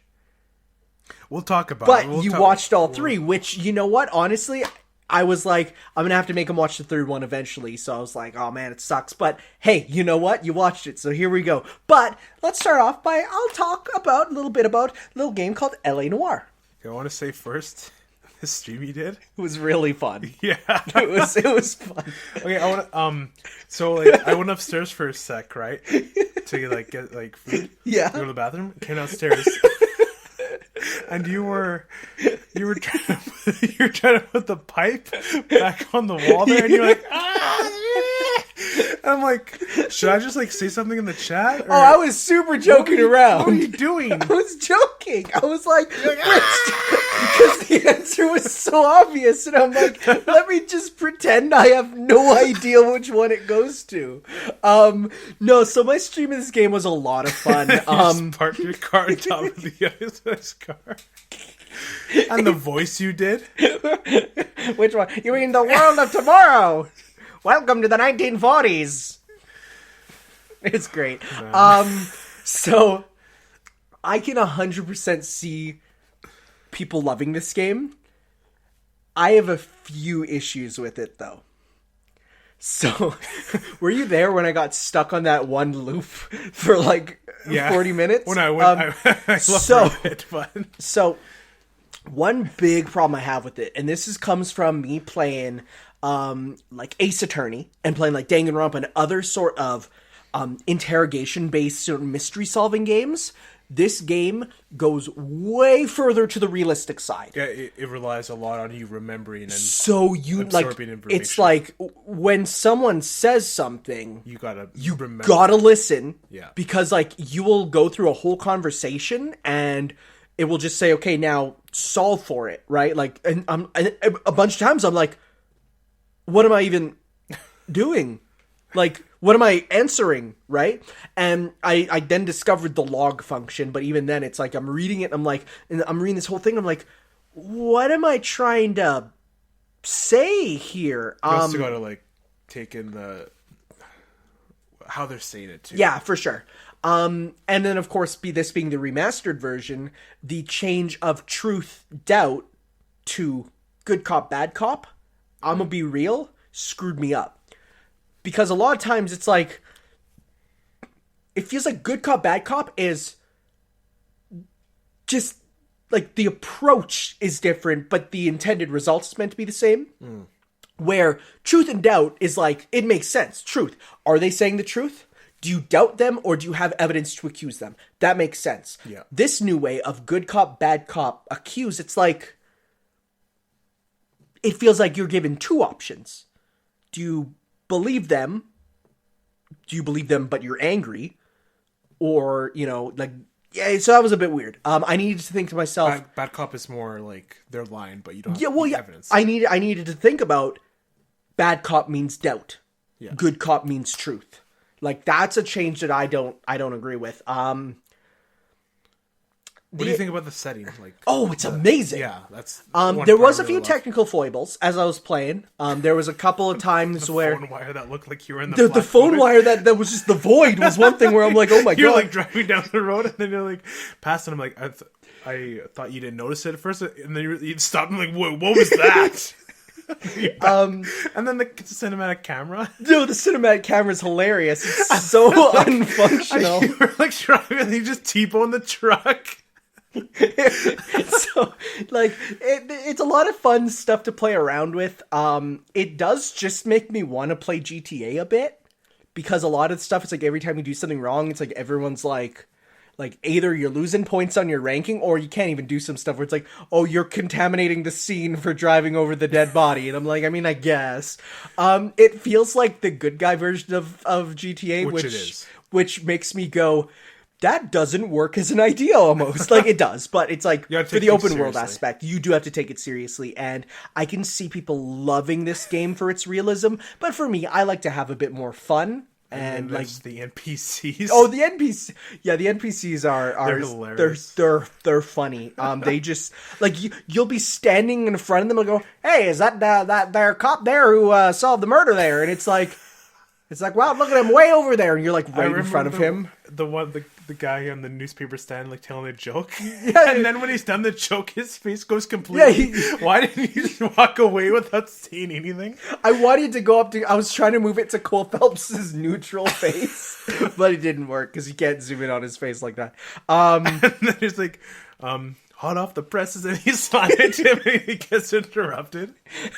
No, so like it was definitely. I can see the enjoyment out of it, but I personally don't. If you want to go watch the stream, it should be. It'll be up tomorrow. Yes. Yeah. Go watch it. It's fun. Like we had a good time with it. Yeah. But it was definitely a game where I'm like, this is not super for me. Mm-hmm. I played other games in other genres that have spoiled me for how you solve the mysteries. I do like the whole thing of where it's like, yeah, it's like if you get the answers, like in that first section where it's the tutorial, it's like, yeah, you have to get them right. Mm-hmm. But it's like, yeah, get them wrong and you have to find alternate means of solving the crime. And that's cool. But it also like, there's times where I'm like, I was just befuddled where I'm like, what is the answer? What is the question that it's asking me? All I need is on a screen a little thing that says like, do you believe this? And that's it. Just a small prompt, right? Do you believe that? Do you believe his statement? This, or even just something like he says this. That's it. That's all I need, right? But just something on the screen to show me. But of course, that's not gamey. Yeah. Or no, that is too gamey, and they want it to be more like a movie, right? Mm-hmm. So very much, it's like that's why subtitles are up. They want it to be very cinematic. They want it to be a world you get immersed in, right? Very little UI, right? Yeah, but which is why I love the game is like the immersion and like for sure. You've really got to like piece together your clues in your own and all that kind of stuff. Mm-hmm. Like with Adrian Black, like you have like the note on the back of the photo saying like of the wife like. Be like caring for him, and then the ticket to Seattle, and like, the pig, and all that. You got to piece it together yourself, and then talk to the person. With your knowledge, not the game's knowledge. Yeah, for sure.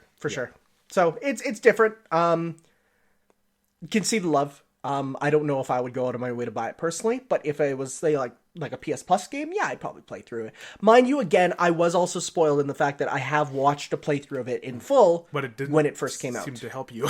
It did not. Much like how like I played through pretty much every Phoenix Wright game but the last one.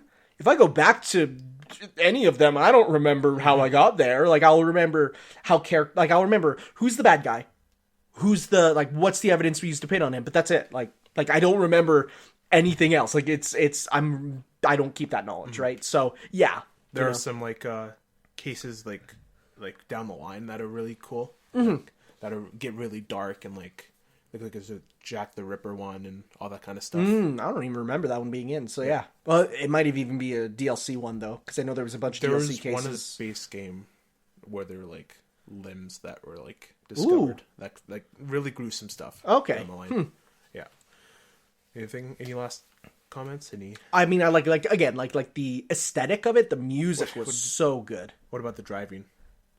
Aside from the cinematic camera, it was actually really good. Like I was amazed at me dipping and diving, like how they don't feel like they feel realistic, but like I was able to dodge traffic really easily, and like that was fun. I just remember you get in the truck and then it's just being your main vehicle for the rest of the playthrough. No, it was like it controls well. I mean, even like the gun combat controlled it really well. Yeah. Like, me running in with just a shotgun. I'm like, what are you doing? Because I'm like, I want to see it. Could I play this like a dumb video game and just have him with the shotgun comes out of the corner and walks forward? And you're like almost dead. I'm like, what are you doing? It was fun. Teaches you how to go into cover. I know. Just walks in. Just Cole Phelps here. I wanted to see how good Cole is with his shotty, you know, just go in there. Can't believe you live. I can't believe either. Not much else. Not much else? Not much else. Okay. Okay. Let's go. I'm just going to start off by... we're going to go in through movies here. Okay. But I want to start off by saying these movies are some of the most adult, mature things I've ever watched. Yep. Like, I've little seen Game stuff. of Thrones. I've seen violent stuff like Negan cracking skulls and like that visceral stuff, but some, especially in the third movie. Okay, so I guess we should say we're talking about Berserk, but specifically the 16. which one? 2016 20 or 2012. Yeah, 2012. So the newest movies, not the TV show, but the 3 movies of the Golden Age arc. Oh yeah, you're right. They are Arc 1, Arc 2, Arc 3. That's weird. But so this is the second arc for Berserk, because the first one in the original manga is an in media res. Like it's literally, you start like years after this in Berserk. And you get the whole arc of in the future. I want to ask, how do I get my hands Reading. on more? That's the only way. Reading. Is it in English? Yes. Yep. Okay. Like, yeah, like if you want to be a good boy, you can go down to Chapters and buy it. If you want to be a bad boy, you look up Berserk read online. Okay. And you can, because there is a TV show, but you've heard about how bad it is, right? Don't watch that. This is like pretty much the only adaptation of this, aside from, there was actually an old 90s version of this arc that was done by the guys who did the Pokemon anime of all people. Yeah. Really? Yeah. That was really good. But it was only like 12 episodes, and like this in 12 episodes doesn't really work. It was also English dubbed there, but actually they brought back all the voice actors almost from the 90s show to this. Nice. So what I would say is read the rest of it. Okay. This is really good. Is it like an ongoing thing still? Yes. Like One Piece? Oh, yes. Really? Mind you, there was an 8-year hiatus at one point. Oh my. Yes. So like there's still like a chapter just came out about a month ago. Huh. Yeah. That's cool. Okay, so let's start with Arc. Well, okay, 1. let's start. Okay, what is your, if any, history with Berserk? Because I mean, you've heard me talking about it. I just know about the game. But the game, Berserk, Band of the Hawk. Berserk and the Band of the Hawk, yeah. That's basically where it starts and where it ends. Okay. Almost. Because I can't remember anything else other than Berserk, like other Berserk stuff. You've never seen like pictures on the internet? Really? I know who Guts is. Okay. Like, I know the big sword, but that's past that. It's like, Okay. I know like it's a dark TV show, but like I didn't. Okay. TV show. I mean like dark series. Yeah, yeah. Like, so Guts is so cool. Guts is so cool. He's just like, he's this this dude bro. Like you think right away is like stereotypical dude bro. Okay, wait. One thing I will say. Did you though understand that the very first thing that you saw in the first movie, there was some audio? It wasn't shown, but there was audio. I don't remember. Okay, so it's in the manga. It just shows it. As a kid, Guts was in one of these things, and he got sold off to the biggest, blackest guy there, and was raped. Huh. So, like, in the manga, that's one of the first things you know about him as a kid. Yeah. So, like, just to put that into some perspective, because I don't know if you caught that, because that's something that wasn't shown in the movie. To say first, like I didn't really like understand like all like the intricacies until the third one. No, fair enough. It is, because it's a movie, right? Yeah. So it's like in the book you're reading it, and there's even like infographics when you're reading it. So there is that. But yeah, like the war stuff, I didn't really like get a grasp on. Like why are they fighting the war? Like who's in this war? That type of stuff. But like I just kind of like went in the back burner like in my mind. And well, that is a back burner thing. The main thing is the characters. Yeah, for sure. I'm still not sure why Griffith looks like a woman. He's just beautiful. Like that's just it. Okay. Like he's just a beautiful man. Like that's like he's that's understandable. sort of like how, like in you look in like the Bible, and Jesus was said to be physically beautiful. Like when you look upon him, doesn't matter. You feel a sense of majesty, right? So it's what it is. Yeah, he's just okay, well, there is also the fact that, this is just a fun fact, about halfway through the Berserk manga, they actually have an extra chapter, which is a prototype Berserk. So when he was just sort of like penning ideas, he put together a prototype sort of like test chapter, like a pilot episode, if you will. Like he put together a pilot chapter for Berserk where Griffith was in it, but as a little girl. So the design was kept, but he was changed a lot. Yeah, their dynamic is really cool, and it really evolves over the movies. Is there anything you want to ask me from the first arc? That's not in particular, no. Because I really like the development at the end, where like Griffith, like who he sees as a friend, what Guts wants to be his friend, like, and like he can't remain a part of the Band of the Hawk if he wants to be his friend. And all that.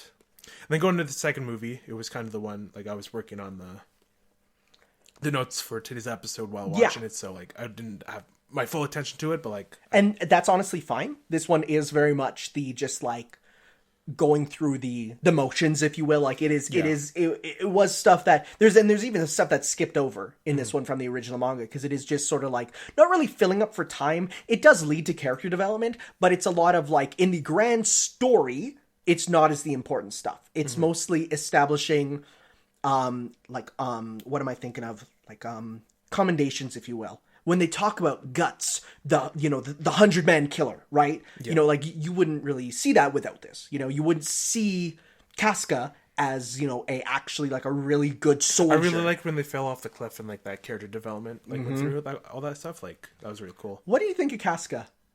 She's cool. She's cool, right? Yeah. I like her a lot. Yeah. Yeah. Then the end of the second movie is where like pardon my language, but shit hits the fan for Griffith. Yeah. Guts completely humiliates him, and because Griffith is so obsessed with power and being like top guy, he sexually assaults the princess. Not a good move, my dude. Nope. Bit of a power play, Then gets thrown in the dungeon, and that's where the movie ends. Okay, and then I'm like, okay, that's cool. And then I saw the preview for Advent, and I'm like, okay,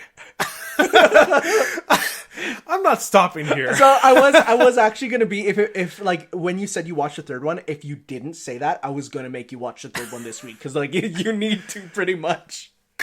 Well, because like all this was like general like character development and like typical like medieval stuff and like war stuff, and then seeing like that egg scream and like this hell spawn stuff like happen, I'm like, what? Well, I mean, you did see Zod earlier. Yeah, Zod's so cool, so right? Okay, I don't know if you know this, in the Muso game, you get to play as Zod, and you get to be his huge demon form. It's so dope. So cool. And like, I didn't know who, because the Zod guy was like just like a throwaway thing at first. I'm like, ooh.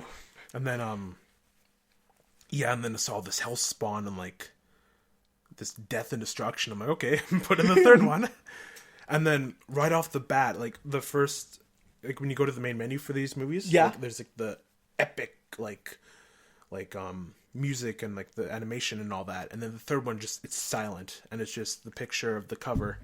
Really? Like, I'm gonna be real. It's just quiet, and it's like a picture of that. I bought these movies, but I watched them originally on like Netflix, so I've never seen what the DVD part is like. Yeah, so that's just dope. Quiet. I'm like, okay, this is gonna be a much different movie.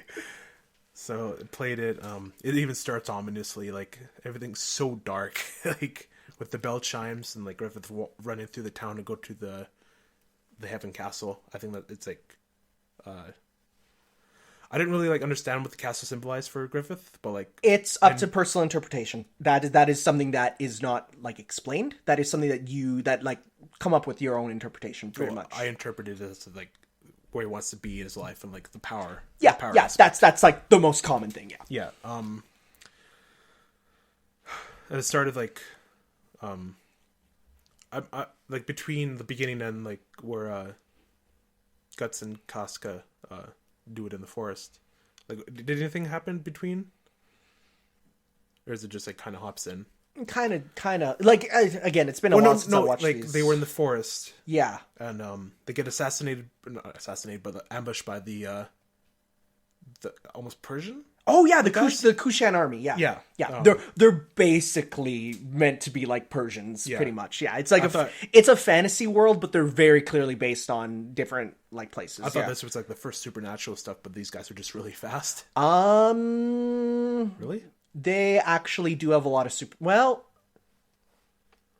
I don't know, actually. At this point, it's tough. It's tough to say stuff because, like, I know stuff that happens way later that is, like super crazy supernatural stuff, but, like, I don't know if at this point they would have been.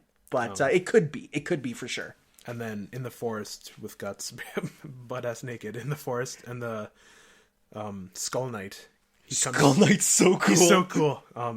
Like, his back, like, I know he's, like, the warrior who had, like, the...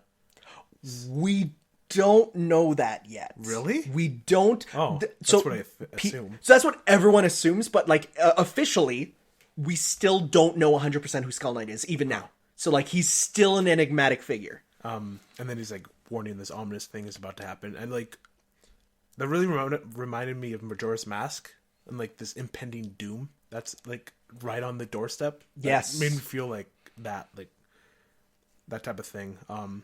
Then after, okay, sorry, this is where it starts getting like, whoa.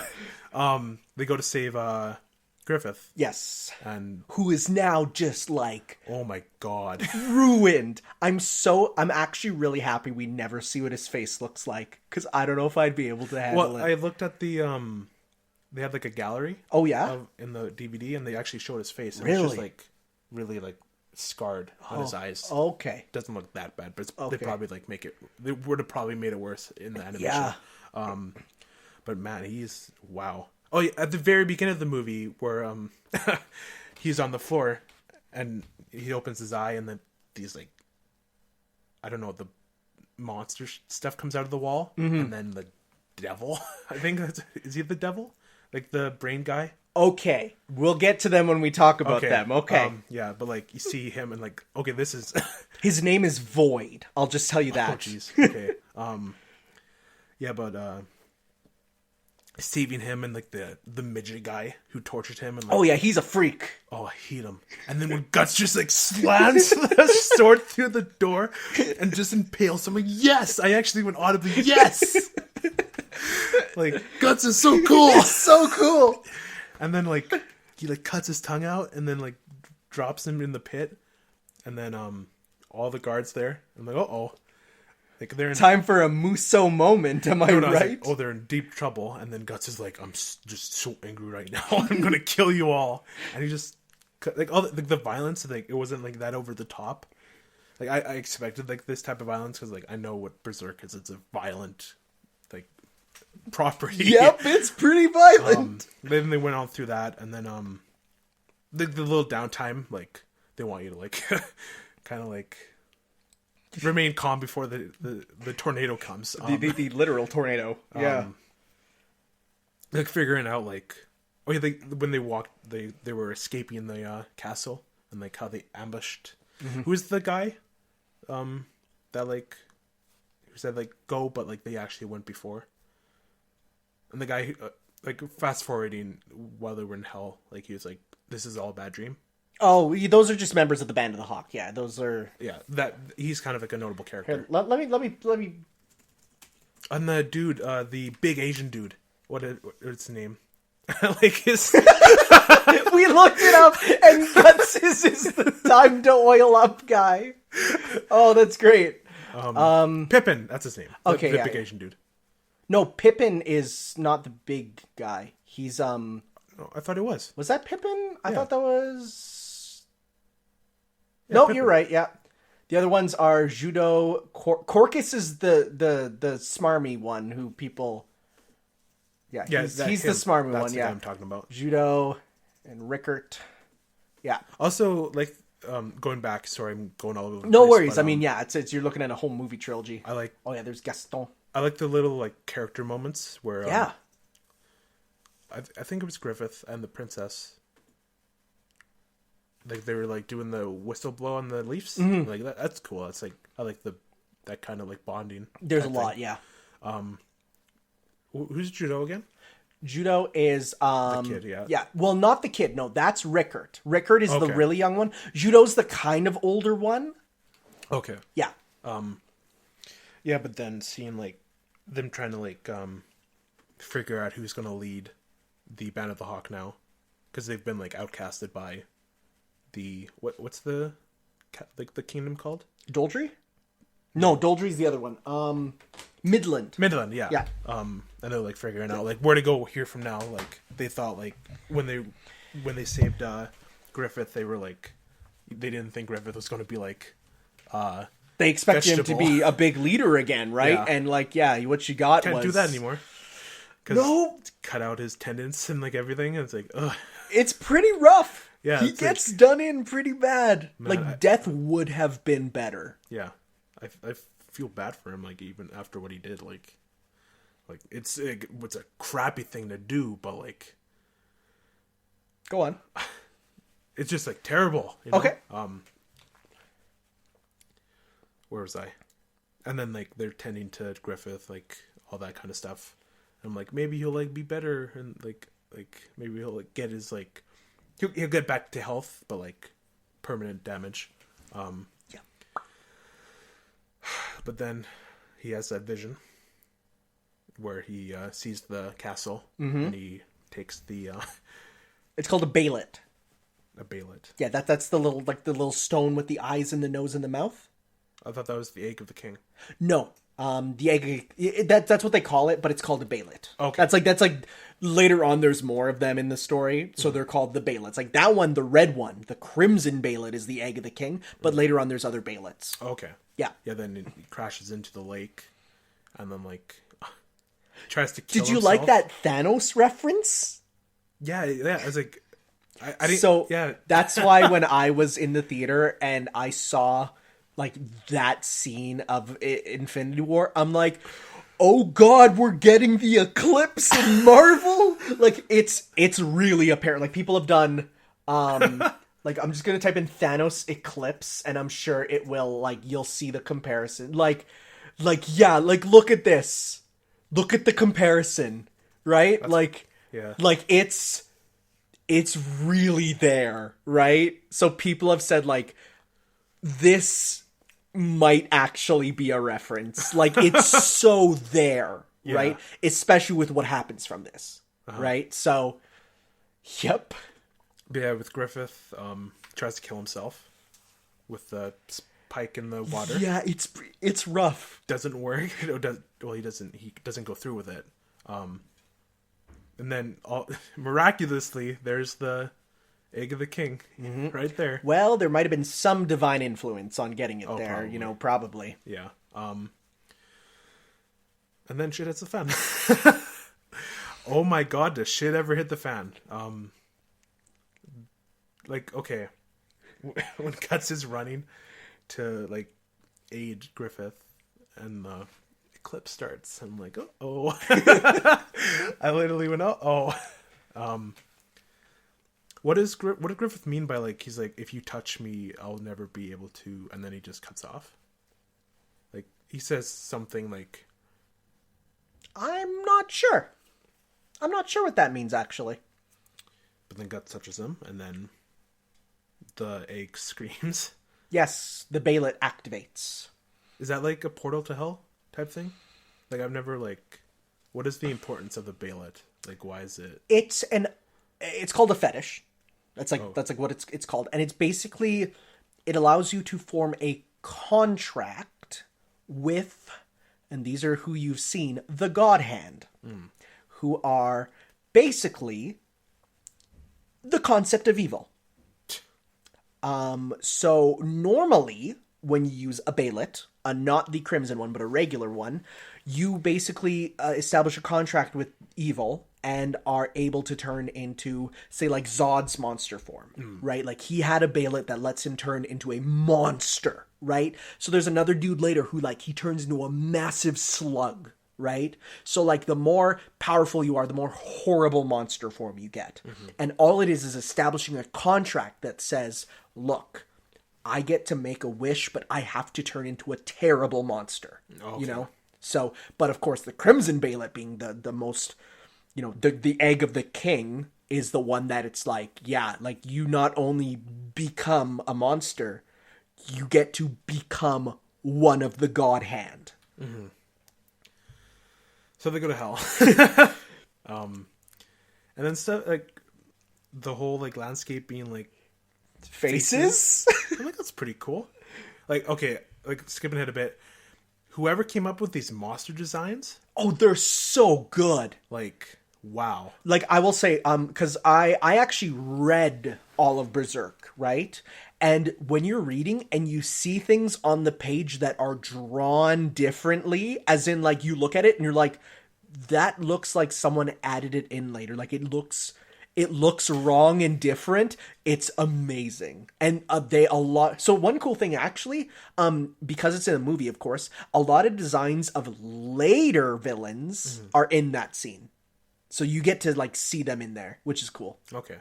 I want to say like this also like this trip to hell, like kind of like the gods tricked them into going to hell and all that. Kind of reminds me of funny enough, like Harry Potter and the Goblet of Fire, like when they go to the graveyard and then like completely like destroyed. We're working into the villain's sort of idea of where to take them, right? Yeah. Like just like how it went like so dark and like just to the like the depths of like evil, like that type of stuff. But yeah, they're in hell. See these four like these gods. I'm gonna type in the God Hand so that you can look at them because they are just the coolest. There's what the So they are Slan, Void, Ubik, and Conrad. Do you know what they're named after? Psychologists. Really? Like famous psychologists. Yeah. okay. They're so cool. And there's that. Yeah, scene. there's hand. and it's like literally it is a hand and each of them is a finger, which is so cool. Yeah, Void is so cool. Oh man, just look when they like emerge. Oh, by the way, it is one of the best manga drawing wise ever.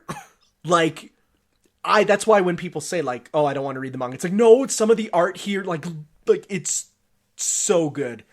Yeah, so we're just looking at just some imagery here. It's so good. Yeah. Yeah, but when they like emerge to like show like the woman like giant and then the made out of faces still, like at this time. Like Yeah. they're huge.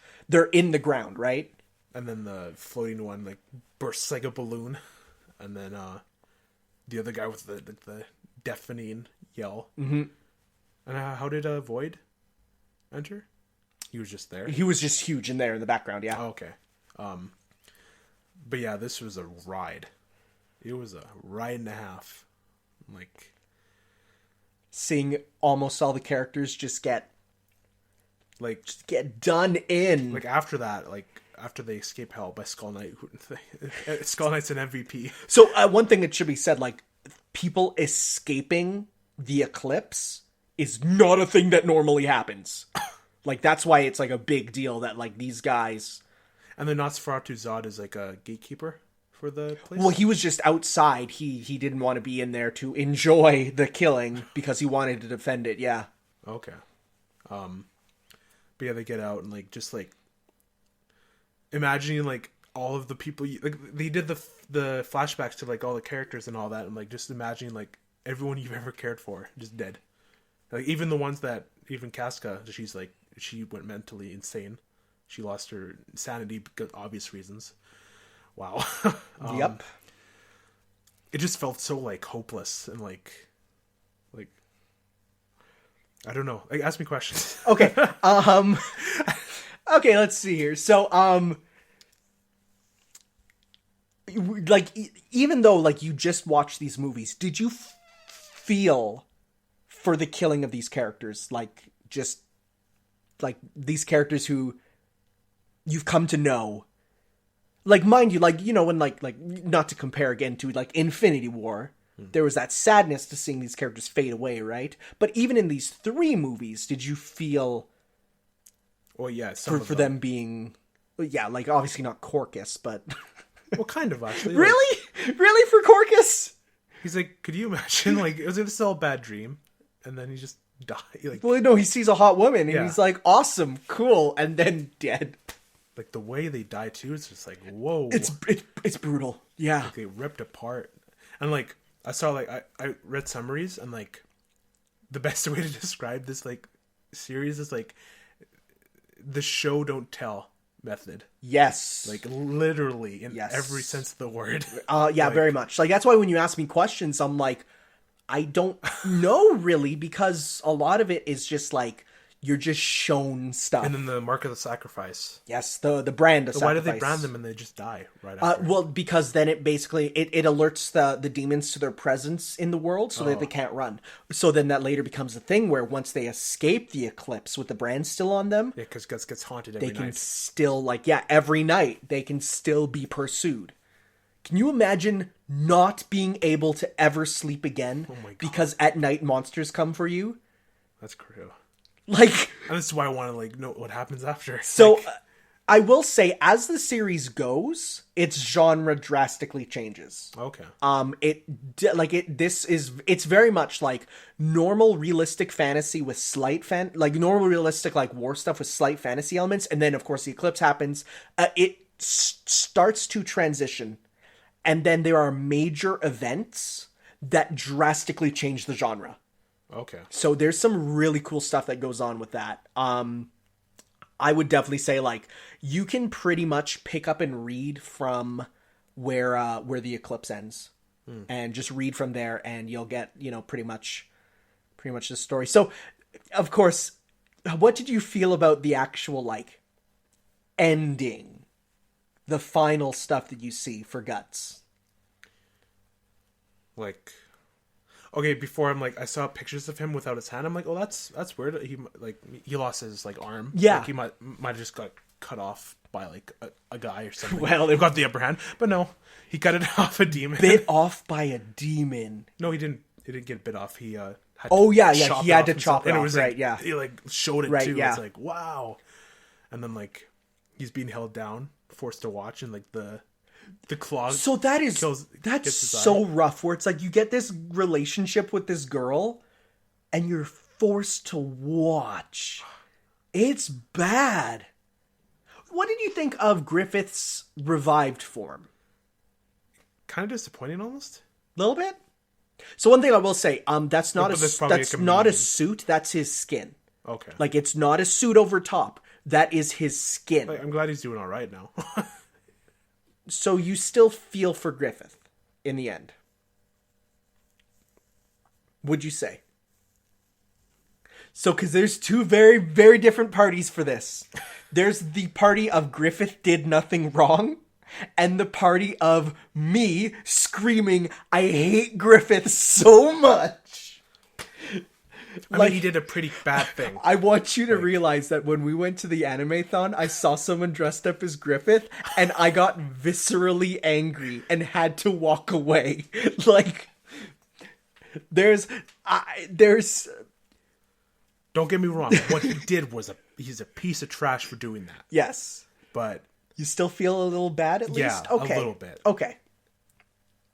I just want to know, like, there's a story behind Griffith. They didn't really, like, delve into too much. They don't delve into it too much, honestly. But, like, I want to know Yeah. why he was chosen to be a god hand. And Yeah. Well, yeah. No, they do go into it a bit. But a lot of it does just revolve around... was it just like a fluke? He just got given that... I don't think it was a fluke. No. No. Okay. Well, it's important to realize that it was initially, like, if you watch, like, it was initially meant for Guts. Really? Yeah. But then it didn't go to him. That's interesting. There's a lot to it that's not told. It's very much come up with your own ideas, and I love that about it. Okay. Yeah, but you enjoyed it a lot? Yeah. I mean, well, enjoy, but it was interesting at least, right? Yeah, I want to know what happens. And I think you got me into this series. Let's see here. I'm just thinking, I'm like, okay, so this covers probably, I'd say, a quarter of the series so far. Oh, really? Okay. Yeah. Again, like, mind you, you don't get so the way the arcs work is, so this is called the Golden Age, and this, like, it was a flashback in the original. There is an arc called the Black Swordsman arc, which is what it starts with. And it's just sort of like what is, the very first thing you see of Guts is actually very out of character.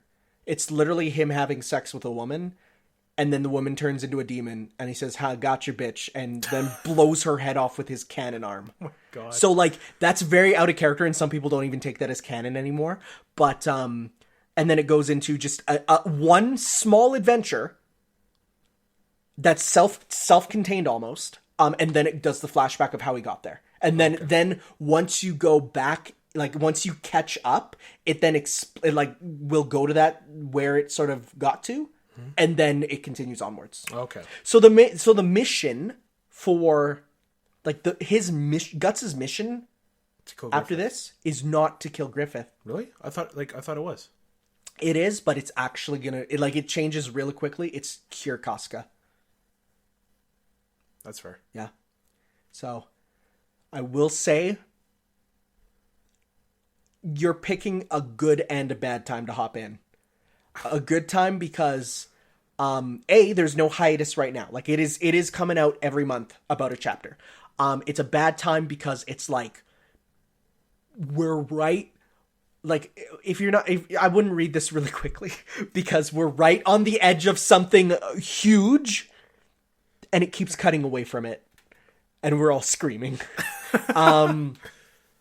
But no, it's dope. Like I said, I would read it, definitely. Yeah. Don't watch it. It's bad. There's actually even, like, full arcs that are skipped over. There's a whole great arc called the Lost Children arc, which is, like, really good. Like, it's not huge in the grand scheme of things, like, but it's more great, good character stuff. Is it all, stuff. like, supernatural stuff from this point forward? Or is it, like, go back to, like, the night stuff? It doesn't go back. It does not go back. Okay. In fact, it goes deeper. No. But what I will say is the tone shifts. Okay. This is the darkest part of it. This Okay. is the... Well, there's another part that is also dark, but it doesn't reach this level again. Yeah, because this was, like... This, like, when I went to see... Back to Goblet of Fire, when I went to see that, and, like... Yeah. Like Perry getting teleported into that graveyard, and, like, the evil, and, like, just how, like, hopeless it all was. Like, yeah. It reminded me of, like, this. No, fair enough. Like, that, yeah, that makes a lot of sense there with the comparison. Yeah, so, no, it's, definitely give it a read just in your spare time, because the genre, like, not only does the genre shift, but the tone does. And you see characters evolve in ways I've never seen in other media. Like, it's really cool. It's really good. That scene where Guts is just running, like, away. And it's, like, he has no one left. He's just running. And it's just like he's such a cool character, but at the same time... He has a human, like... He has a very human side. Like, you get to see him cry more than once. Like, he cries. The scene where, I don't know if it's in the movie, but it's definitely in the manga there, where after, when Guts rescues Casca at the waterfall. With the waterfall there? Well, after he wakes up, yeah. Yeah. He realizes she's on her period. Is that in the movie? No. Okay, so he's there, he's tending to her wounds, he's like, the bleeding won't stop. And it's because she's on her period. And you know what he says? He says, man, you have it rougher than most of us. Oh, no, he did say something like, man, it's really, really hard to be a woman. Right? Yeah, so it's like he's he not... said that in... Are you talking about the end of the third one or the? No. Okay, that's when they fall off the cliff. That's when they fall off the cliff. Oh, yeah, that does happen. Okay, yeah. So, but like he is not a lot of people. You see pictures of him online, and he's like, yeah, I'm edgy. I'm gonna kill everyone. Like, it's but he's not that. He's really deep and human character. When he needs to be, he lets loose. He's like fighting, and later on, you get to see the balance of how far do I go? But when there's people around me, I want to protect. Like, how do I balance that? You know, Yeah, for sure. So it's amazing, and you know, when he's fighting all the demons, he's just like on a rampage. But then, like when he like has time to breathe and think, he's like, oh god, he gets scared. yes, Like, yeah. Like, where am I? Like, how do I get out? Like that type of stuff. It's like it's cool to have like a tough character, but also has that human side to him. For sure. Yeah. I will let you know right now. Right now. Guts gets a comedic relief sidekick. Does he? He does. And he's the best. I'm just letting you know now. I will show you a picture of him and you will be like, huh? And you're okay, so what's the his name is Puck. What's the manga that I need to start? Well, he was in the anime. Oh yeah, he does appear. They did give him a cameo. Yeah. He becomes his partner. Cool. And it's great.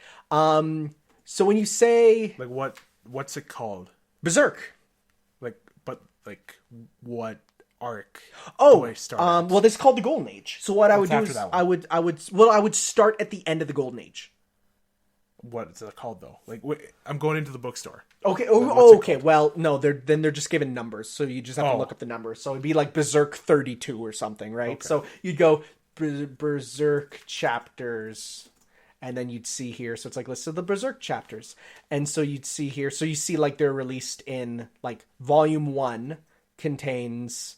I would actually probably start with Volume 1 because then you get the Black Swordsman arc. Okay. So then that lasts for the first 3 volumes. And then there's the Golden Age. Right so then the Golden Age starts. So like you see here, like these are each chapters. So like 6 chapters, or well, 1, 2, 3, 4, 5, 6, 7, 8. There's 8 chapters of the Black Swordsman arc. So the first 3. Then yeah, so you can go all the way to so you see Battle of Doldry, Wounds. Let's see here. So we want to go to... Where would this be? Where's the Eclipse? Oh, yeah, there's a whole section that is actually taken out of the movie where Guts and them fight another Zod-type character named Wild, who turns into a big monkey. Huh. So that's, like, there is some stuff taken out. Overall, it's fine to be skipped. Like, that is just, like, yeah, it's a cool encounter where they fight a really cool, you know, sort of villain in the middle of the Golden Age there, but it's not necessary. Like, he never comes back, right? Like, he's a one up there. So, yeah, so then you see, like, I would probably start definitely, probably 13 here. Yeah, start with 13, because you get a lot of the, like, this is the end of the, Eclipse, and then going into the afterward, and then after this is so there's arcs, and then there's like sub arcs, because then there's like the Conviction arc is multiple ones, but this is like the chapter The Lost Children, so then you go into it, and it does have the Berserk prototype here, like I was talking about. And then it goes into like so then there are right now there's a lot. 39 right now, so there's a lot. There's a number out right now. That's why I would maybe say, yeah, pick up the first 3 and then maybe find other ways of reading them, because it is expensive unless you want to do that. Because I will say, every time I go into chapters, they'll usually just have like 3 or 4 of them. Is it the reverse? It is, yeah. It's the normal way for manga at least. I have to learn how to read it then. It's super easy. It's just Isn't it like it starts from the right and goes to the left? Yeah, but it's just like. Okay. It works. It's a lot easier than you think. Okay. You'll get used to it really quickly. But it's a lot of it's really good. I'm very happy you enjoyed that. Yeah. This was one that I was like, and of course you can probably now pick up Berserk and the Band of the Hawk the game. Yeah. It's I know some people don't like it, but it's really cool in my opinion. Being able to play as them. There are some characters I didn't recognize though. Go to the character. Well, because the game covers up to about probably 35 chapters. Oh, okay. Like 35 of them. Berserk and the Band of... That's still a horrible title. Yeah. It makes it sound like it's his name. It's not. Koei Tecmo... Yeah, we'll go to the official website here. So, it actually uses cutscenes from the movie. Yeah, I saw that. Which is really cool. I looked at some gameplay. And that's nice. You actually get, so out of, like, that's what, like 4 hours altogether, like, watching it? The third one was 2 hours, I think. The third one's 2 hours, and the first one is, I think, an hour. So, like, it was about 5 hours. There's 2.5 hours of cutscenes from this in it. So you get a lot of it. You basically get the movie with it. Just put in... There we go. Put in that fake name. Where's the characters? So yeah, you can play as Guts, Griffith, including his, like, they get stronger forms that you can play as. Casca, Judo. I haven't seen Shrikey. Yeah, Shirkei is much later. Serpico is not too far in. Zod, you know, and this is when I talked about the skipped arc. You get so this is Wild. He's like a Nosferatu Zod type, but his personality is I want to go wild and kill everyone. So yeah, and he turns into a big dumb monkey. Okay. So yeah, he has that. Is that it for the characters? It is, yeah. I thought there was. There's boss characters too. There's a lot of boss characters. So yeah. So no, it's and they all have multiple forms depending on where they are in the story. So you get to see sort of that there. I thought there was more than 8. Just going down. Oh, okay. I thought there was more. Maybe I'm thinking of the fact they have multiple forms though. Probably. Okay. Yeah. I'm happy you enjoyed that. This is the feeling I wanted when we did this, where it's like introducing something so cool. Yeah. Right? I think, yeah, you got me into another damn thing I gotta keep up with. Well, it's not like this is a constant thing, though. This is like, when an issue drops, it's a big thing. You'll see everyone tweeting about it. Yeah. At least, no, I will, for sure. Because, yeah, it's a big deal when they drop. It's gonna be fun to be like, talk about it with people. Yeah, because it is ongoing there. The fan base ranges from really good to horrible, so just be careful. Don't go. I wouldn't subscribe to any Reddits or anything.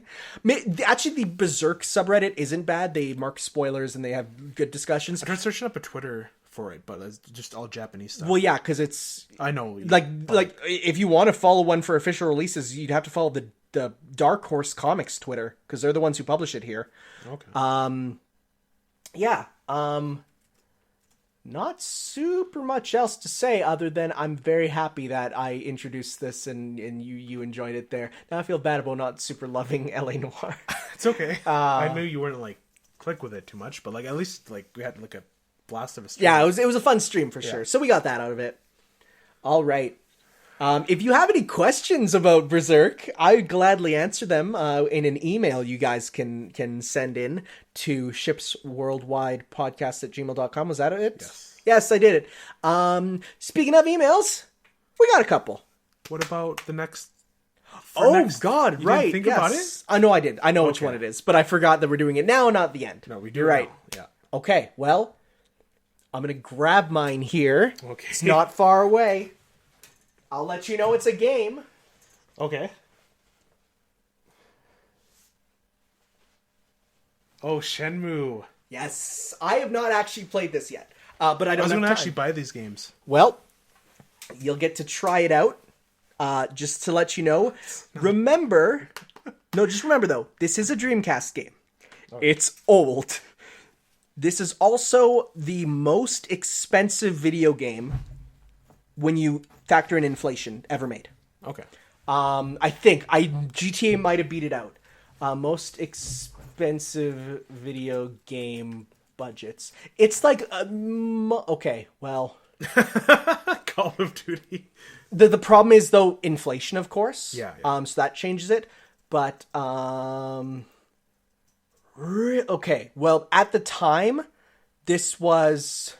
What's that say? Total cost with inflation, $103 million with inflation. Wow. Which means, yeah, like it's up there with like the big leagues, right? Like this at the time was a revolutionary game title. Okay. It's the one of the first open world games. So think about that. Don't judge it too much with modern eyes. How much should I play of this? I'd still say a good 3 hours, okay. But I will say make sure that you at least get in 3 hours is tough because there's a lot of time. Okay, I'll just explain now. it works on not a real-time clock, but like an in-game clock. There'll be times where it's like, come back at 3 o'clock, and it's like 6 a.m. in the game.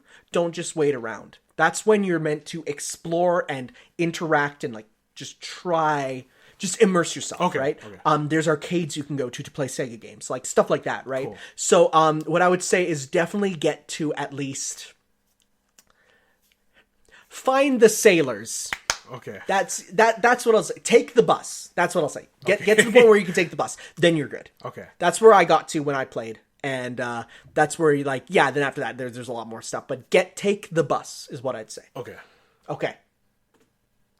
So... And it's Shenmue 1, of course, because that's 1 and 2 together. Yeah. So you showed me hell. I'm going to show you hell. Yeah, Doom! I was waiting for this one, because I've actually really wanted to try it out. Dope. It's really fun. I've heard. Incredibly fun. I've heard it includes the Demon multiplayer pack. Don't play the multiplayer. I've heard. Dope. I say I want you to get to hell. Like, where you actually enter hell. Okay. That's a bit ways into the game. So, it depends how much you like it. Well, we'll see. Yeah, we'll see. Yeah. I mean, we give the minimum amount of time, which is the 3 hours, but, like, L.A. Noire, I was like, yeah, I get it. But this I actually do want to sort of try out and see how far I can get. So, yeah. What's the thing I was going to say? I forgot, whatever. All right. And I will be streaming that, of course. Yes. You obviously probably won't be streaming no. Shenmue. But I'll probably be asked questions because it is... I would say don't be afraid to look up a guide, too. Okay. Definitely one that I would say don't get stumped. Look up a guide if you need to. Okay. Yeah. It's an old game. One more thing about Berserk. Yes. With the game, do I have to know? Should I read before I play it? It does cover the story. Once you get out of the Golden Age, it stops using cutscenes from the movie and makes its own in-engine. It does a fairly good job of covering it, but I would say read it. Okay. I would say so. It works better as supplementary material than main material for sure. Okay. I with One Piece caught up with the Musou game and it did pretty good job, but I would definitely say for Berserk to read it. And it honestly, reading it doesn't take too long. It's not a novel. It is, you're reading it picture by picture pretty much, and you can get through it fairly quickly. For me, a manga chapter takes 5 minutes. Okay. So, to catch up on 300 chapters, which is not that much because that's how much is that right now. So for you to be 200 chapters, you're reading a couple, an hour each night. You'll catch up in a few weeks, you know? So, righty-o. Now it's question time. Yes. Questiones. Just name this the Rob and Mauricio show. Yeah, well, we'll get more people later. I do appreciate the questions, though. For sure. As always, thank you. So, coming in from Rob. How are you doing, Tanner and Adrian? Well, we talked about Berserk, so I'm doing really well because I'm so happy and Adrian's traumatized. Hope you had 2 good weeks. Got some questions if you want to answer them. Number 1, been playing Octopath Traveler, and it made me think of this question. Do you two like having job systems in RPGs, or do you think it's more personal when the character has a single class that helps them stand out more? So this is your first experience with the job system, isn't it? Yeah, it is. It didn't really offend me. It just kind of just added another ability to the characters. Okay. And helped me figure out who I wanted in my main party, and I really enjoyed it, but it didn't really affect. I love the job system. Final Fantasy V in particular uses the job system in such a cool way where basically every time you hit a milestone, in the story, you get 5 to 8 new classes. And the cool thing is once you level up those classes, you can use their abilities with other classes. So you'll be able to mix and match where it's the best thing in the game is to play as the class that allows you to equip 2 swords and attack 8 times with the spells of the class that lets you enchant your weapons with elements so that you can just totally rip into opponents with elemental physical strikes. Okay. Like repeatedly, right? So it's like that sort of creativity is what I love about the job system. So that's why I love Final Fantasy V, is because every time I play it, it can be different. You have so many classes in that game that, like, yeah, Bart's could be whatever. He could be, you know, a knight with black magic. Yeah. He could be a white mage who uses, you know, bare-fisted combat like a monk. You know, like, you can mix and match. I love job systems. I understand that it does remove a bit of the personality of the characters because, you know, oh, you know, so-and-so character... Like, seeing Haunted as a thief doesn't really, like, make sense. It does, and so that's why, yeah, like, for some people, they much prefer a character to be set in their class. Like, when this character joins your party, they are the party's this, right? I can see why people wouldn't like the job system, but I love it because it allows for creativity and personalization with the characters, where it's like, every run can be different. For me, a good RPG, I can replay and do it entirely differently. That's why I love 5. Okay. Second question. It's my birthday this month, so I figured this would be a good question. What was the best and worst gift you got on your birthdays? I mean, worst will just go to clothes. I've never been into clothes as gifts. That's tough.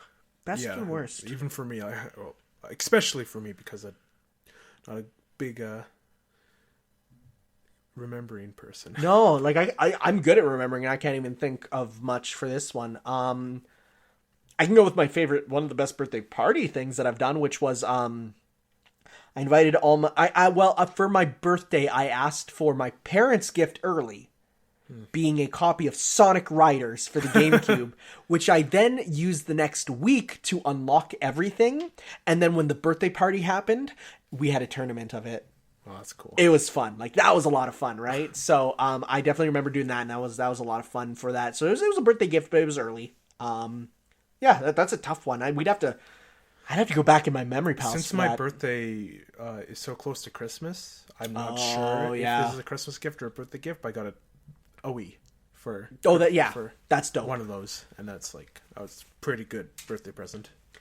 Last one. What is your favorite thing to dip your fries in that are not ketchup? I personally love dipping my fries in ice cream. I love dipping fries in ice cream. Have you ever done that? It's really good because then you get the sweet of the ice cream with the salty of the fry. It's really good. Wendy's Frosties with fries, beautiful. I like what is that? Like the when you get sweet potato fries, you get like that sort of spicy aioli with it. That's good even with regular fries. I dip fries in honey mustard. Oh yeah, that's definitely what I love doing. I barbecue sauce sometimes. I've done like a lighter barbecue sauce. McDonald's has really good barbecue sauce. No, that was Wendy's actually. I don't do mustard. I do not like mustard. I started liking mustard a lot more over the years. I'm okay with mustard on a burger if that burger has like everything on it. Like, not as a main thing. Like, my mom gets just mustard on her burger, and I'm like, oh. But like as a side thing, it works. For me, it's just honey mustard, and that's about it. I don't really like experimenting. Oh, I love it. See, I love experimenting with food. Oh, you know what's really good? It's not dipping your fries in, but I've had fries in a burger. They also do fries on pizza. I don't know about that. We do that sometimes at a pizza if they ask for it, and it's like, really? Sure. I mean, I guess. Yeah, I don't know about that. I've done fries in like chocolate sauce before. That was actually kind of nice. No, it was actually really nice. Again, it's like the mixture of the sweet and the salty is really good. It's like a chocolate covered pretzel. I guess. With a bit of potato. Yeah, that's about it. I like to experiment with my stuff, so I'll dip my...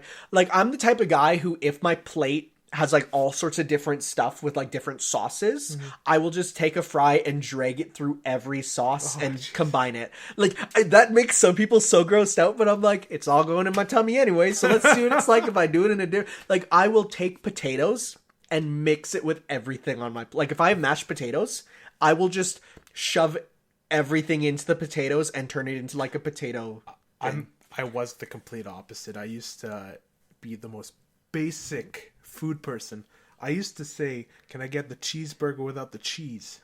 Ah! Yeah, but now it's like, now like I have lettuce on it sometimes and like that kind of stuff. I'm Googling things to dip fries in because I'm curious what else there is. Spicy beer mustard. Oh yeah, I've done Greek yogurt. That's really nice. Yeah. Queso fundito al tequila. Nope. These are weird. There's so many. 18 condiments for French fries that aren't ketchup. And then in brackets and capitals, photos. Okay, what do we have? I thought it said bleach. Blue cheese ranch dipping. No, I don't know about that. Okay, I gotta know. What else do they want? Oh, gravy. Right, how could we... We're like Canadians. Gravy. I don't like gravy. J'adore le poutine. No. I love poutine. I hate poutine. Oh, I love poutine. Too much. Steak sauce. I could see that, yeah. Yeah. Chocolate frosty. Vindicated. Some dude's fry sauce. That looks very disturbing, that image on the... That looks like a dude bleeding. Yeah. I don't know about that. Nope. Not classic mustard. No. Oh, I hate vinegar. Me too. Oh, that's gross. Like whenever I have like salt and vinegar chips, it's like yucky. I've done tartar sauce. Yeah. That's nice. I don't even like tartar sauce on anything. I do like it on fish. Wow, no, I'm craving fish. Aioli. Yeah, that's the nice garlic aioli I was talking about. Ooh, béarnaise sauce. That's really nice. That is. Just a nice light béarnaise sauce.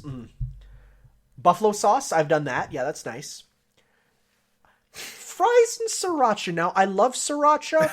I don't know if I'd use it with just sriracha on fries. Maybe I would mix the sriracha with like a ketchup, but not just on its own.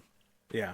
I just don't like hot sauce. I'm sorry. Banana sauce. I'm sorry. What? Banana sauce? That's a no. Banana sauce? Honey mustard. Okay. Yeah. Okay. What are these Heinz containers? Have you ever seen a yellow honey mustard Heinz or a baby blue ranch dressing? I've seen the other two. I haven't seen the ranch dressing. That's messed up. Ranch it up, ranch, bros. Yeah, ranch I like. Barbecue sauce, yeah. Jalapeno, that'd be good. Yeah. Jalapeno cheese, yeah. Thousand Island, that's Big Mac sauce, pretty much. Okay. Yeah, it'd be good. And then what's the last one here? Nothing. It better be something horrible. That's just the end, I think. Oh, the Dark Void. Yeah. The Dark Void. Yeah, sounds good. Tastes like death. I love it. Tastes like depression. Can't wait to listen to the podcast. I hope you two had a good 2 weeks after recording. Yes, Thank you very much. Back to school, so. All right. And next one here comes from Mauricio. Tanner and Adrian, we're almost done with the summer season of anime with nothing interesting happening or just trashy light novel adaptations. I'll wait for Yoragi so no Yuna-san, that is Yuna and the Haunted Hot Springs, that's the one I talked about, yeah, to hit the Blu-ray to see all the glory, and sad the manga is ending soon. Yep, I've heard about that. The fall season has JoJo, which... you'll get to that. The return of a new Senran Kagura anime. Nice. Sword Art Online for anyone who cares. Please don't. Some new original projects. And finally, after 10 years, the sequel to Towaru Majutsu no Index 3, a certain magical index to the English listeners. Cool. Now on to the questions. For Japan. After seeing the newest Dragon Ball Z Abridged episode, I saw that, and seeing a fan-made version of an English version of Gohan Super Saiyan 2 theme, got me thinking, what are some anime OPs and EDs you searched on YouTube, and did you enjoy the English version more or wanted to be in English?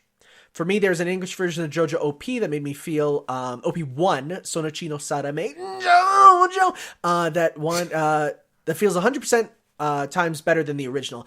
Okay, I have one.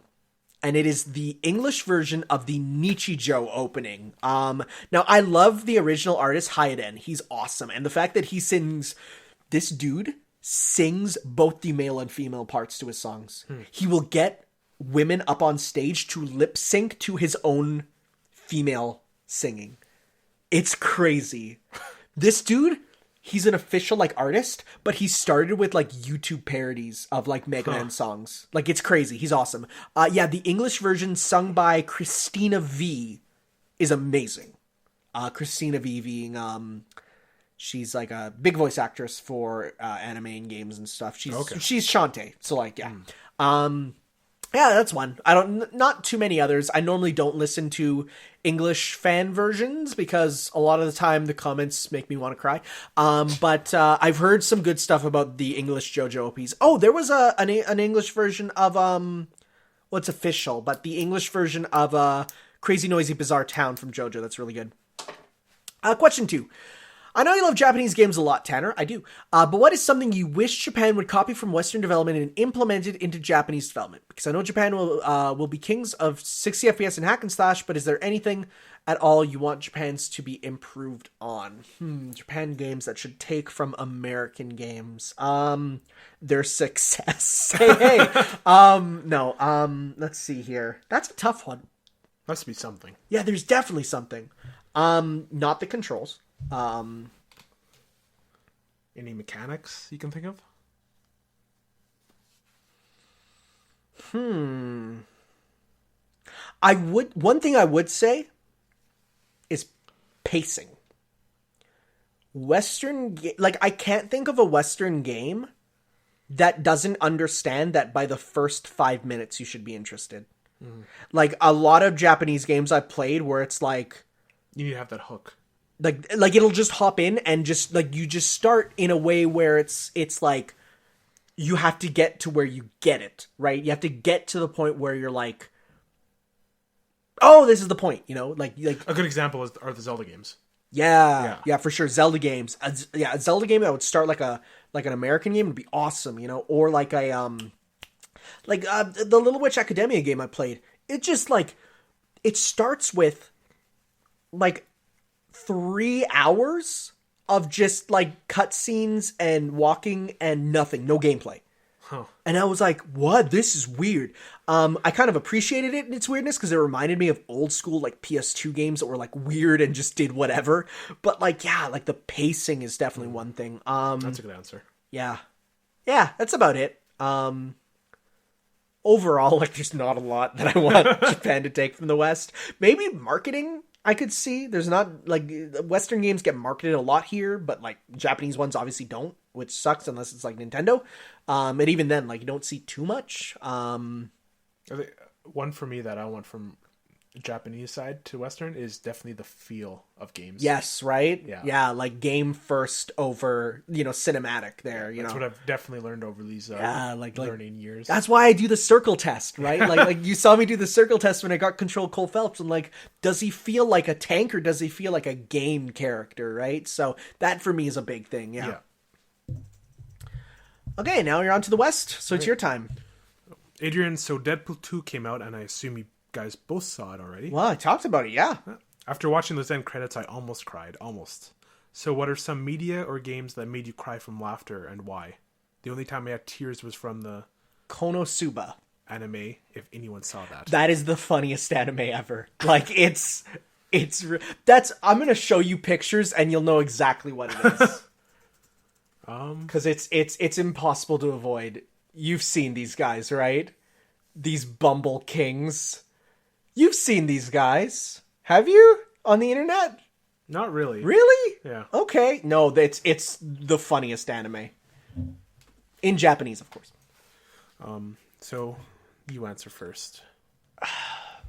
See, okay, but this is from laughter. I've never cried from laughter. Let's also include like emotion. But then here's a problem. Every game for you. I cry so easily. Like, I think the first game that really made me like tear up ever was like One Piece Pirate Warriors 1.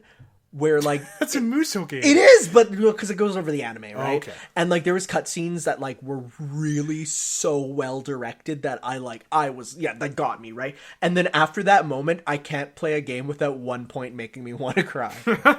Final Fantasy 15 ruined me. Oh man. Almost cried. For me, it would probably be Red Dead Redemption. Okay. So like that ending to that because like. I played that game for a long time, and I quit it at one point and then came back. So I had a lot of emotional attachment to the character, and like what happens to him at the end was like, oh damn, that's terrible. And then like other games that have made me feel like emotion but haven't made me cry. Probably the most recent one, Persona 5. Yeah. See, okay, Persona 4 got me hard. Okay, well, no, it got me to cry. I shouldn't have said it like that. Persona 4. Love it. Persona 4 really, really got to me. 5, not as much. I'd say 5 would be in the almost. It didn't. I didn't cry for 5. Well, again, it's the same thing as like I played the game over the year, like the entire year, Yeah. like one of the most like life-changing years in my life. For me, like I played Persona 4 across like from high school to about the end of university. That's how long it took you? Because I was only at my grandma's house, and I'm only there weekdays. Right, yeah. So it took me a long time to play through that. So that one for me was like, again, like a huge investment, and that one got me. Where 5 didn't as much, but I would say I went through 5 pretty quickly. I didn't rush it, but I definitely went through at a pace where I was like, done it fairly quickly. I never put it down, which was good. It felt like I knew these characters, like in real Yes, life, and like yeah. they were, like a part of me. That's why 5 or 4. I was like, And then saying goodbye to them is just like, oh. Oh, and and do you know what the worst part about 4 is? The credits song is a vocal remix of the main menu theme. You can't do that The to me. credits for 5 were pretty like, they weren't like, they didn't remix anything, but like they were still like emotionally Also, I will also say 5 doesn't do what 4 does. I haven't played 4. It's okay, but it's not a spoiler. It's not a spoiler. Okay. But the whole story, like where 5, it's like you're going there to serve like your time, right? 4 is literally just you need to move somewhere temporarily, and you know that. So like that's why 4 gets me, where it's like time is marching, So it's really good. It's good. You'll play through 4. You got it. P.S. Despite Tanner warning about spoilers for DMC5, I saw a video on YouTube for some of it, nothing too spoilery, but have you guys started to go dark on trailers, spoilers, info now? I did this last year for the Star Wars The Last Jedi and so on. Now watching movies without seeing the trailers is such a grander experience for me. Then he says, for games, I see at least 2 gameplay videos to see if combat is okay. I am a big person for movies, I don't watch trailers. Like, unless I'm in a movie theater, then I'll watch the trailer, because of course I'm there. But like, I don't seek out info for movies. Games, on the other hand, there's been a couple where by the end I'm like, okay, I'm not watching any more story trailers. Like I'm fine. Gameplay I'll watch usually a bit of, but there's been a couple times where I'm like, no, I just want this game to come out. I don't care about more. But I do a lot more actively seek out game trailers, because of the fact that for me, a game trailer represents 0.1% of the entire thing, where movie trailers cover. You can fit a lot into 2 minutes. You can, because people are like, oh, it's only a 2-minute trailer, but like, no, because when they're all different scenes, you can piece together the entire movie, right? And I don't like that. So yeah, I've always been one for going dark on trailers since like junior high. There's a movie that's coming out called Bad Times at the El Royale. Okay. And I saw the first trailer, and then a new trailer came out. I'm like, okay, I'm not going to watch it. But then for some reason, Google just kept like putting in my notifications. That's the worst. And I'm like, okay, fine, I'll watch it. And it didn't spoil anything either. Like, I still don't know. So actually, it's funny that he says The Last Jedi, because the Star Wars trailers are great because they are just atmosphere. Yeah. They're atmosphere with out of context quotes, and it just sets up the tone. And I am so down for more trailers like that. Or the trailers like Pixar movies, which just make a short movie. And like, that's your trailer is a 5-minute funny short that is not in the movie, but establishes tone, character, and resolves it in a 5-minute section, right? But you want to see more of these characters, so you go to watch it, right? So I love those type of things. I'm not a fan of the traditional movie trailer at all. I think the traditional movie trailer is really bad. And then for games, I will watch as many gameplay videos as I want, but seeing more gameplay makes you more excited for it. Yes. That type of thing. No, like for instance, if they come out with a new, like at this point, a Devil May Cry 5 story trailer, I don't know if I want to watch it. If it's a gameplay trailer, heck yeah, I do. But like, I'm at a point where I'm like, I'm good. Okay. Or even like Resident Evil 2 remake. I'm like, I feel like I am good. I watched the gameplay. It's what I want. I'm good. I'm not watching more, That's fair. Mind you, the big difference is for me fighting games. Like, I will watch hours of fighting game Smash stuff. Bros. I've watched at least 3 Smash Bros videos a day. Because like in my recommended feed, it'll be like this morning I saw things like, it's like, let's analyze Young Link's moveset in comparison to Melee. And like what? We got like a minute of him gameplay wise, and he covers the entire moveset somehow. And I'm like, what? How do you get all this footage? It's like footage of him in the corner from one of the directs, right? He's like, oh, you can see him there doing his forward tilt, which has, slightly less recovery. And I'm like, that's so dope. So it's like I for fighting games, I'll go all in. But that makes sense. For more story-based games, it's different, for sure. Cool. Well, take care, and talk to you guys next time. Yeah, sounds good. Thank you.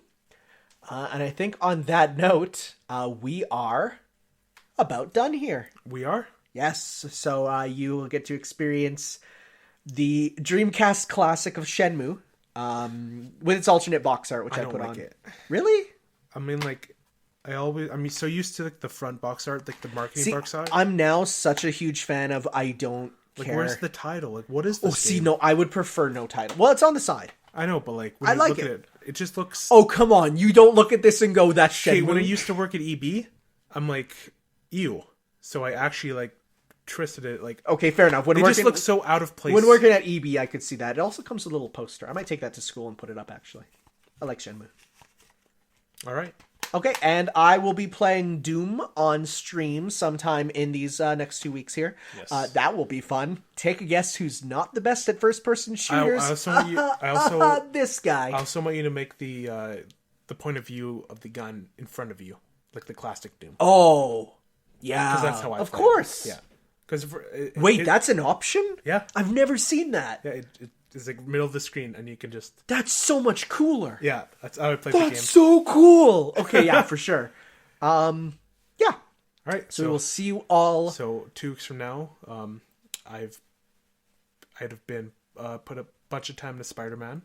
We've both started school. Yeah. So there's going to be a lot to talk about next time. Yes, indeed. So we will see you all. Maybe even like a Nintendo Direct. Well, there'll definitely be one sometime in September for the online info. But we'll see. We shall see. Obviously, follow us on all our social media. If you want to be able to keep up with any updates, you can follow me at Tanner L. Peer. You can follow you at Age1000, both on Twitter, and at Ships. What's the Twitter for the... Ships W Podcast. Ships W Podcast. Let me double check that though. It's a good idea. I don't have it on my account anymore because I got a new phone. Yeah, it's Ships W Podcast. Follow at Ships W Podcast and follow us for more info. Thank you so very much for listening. Thank you. We will see you in 2 weeks.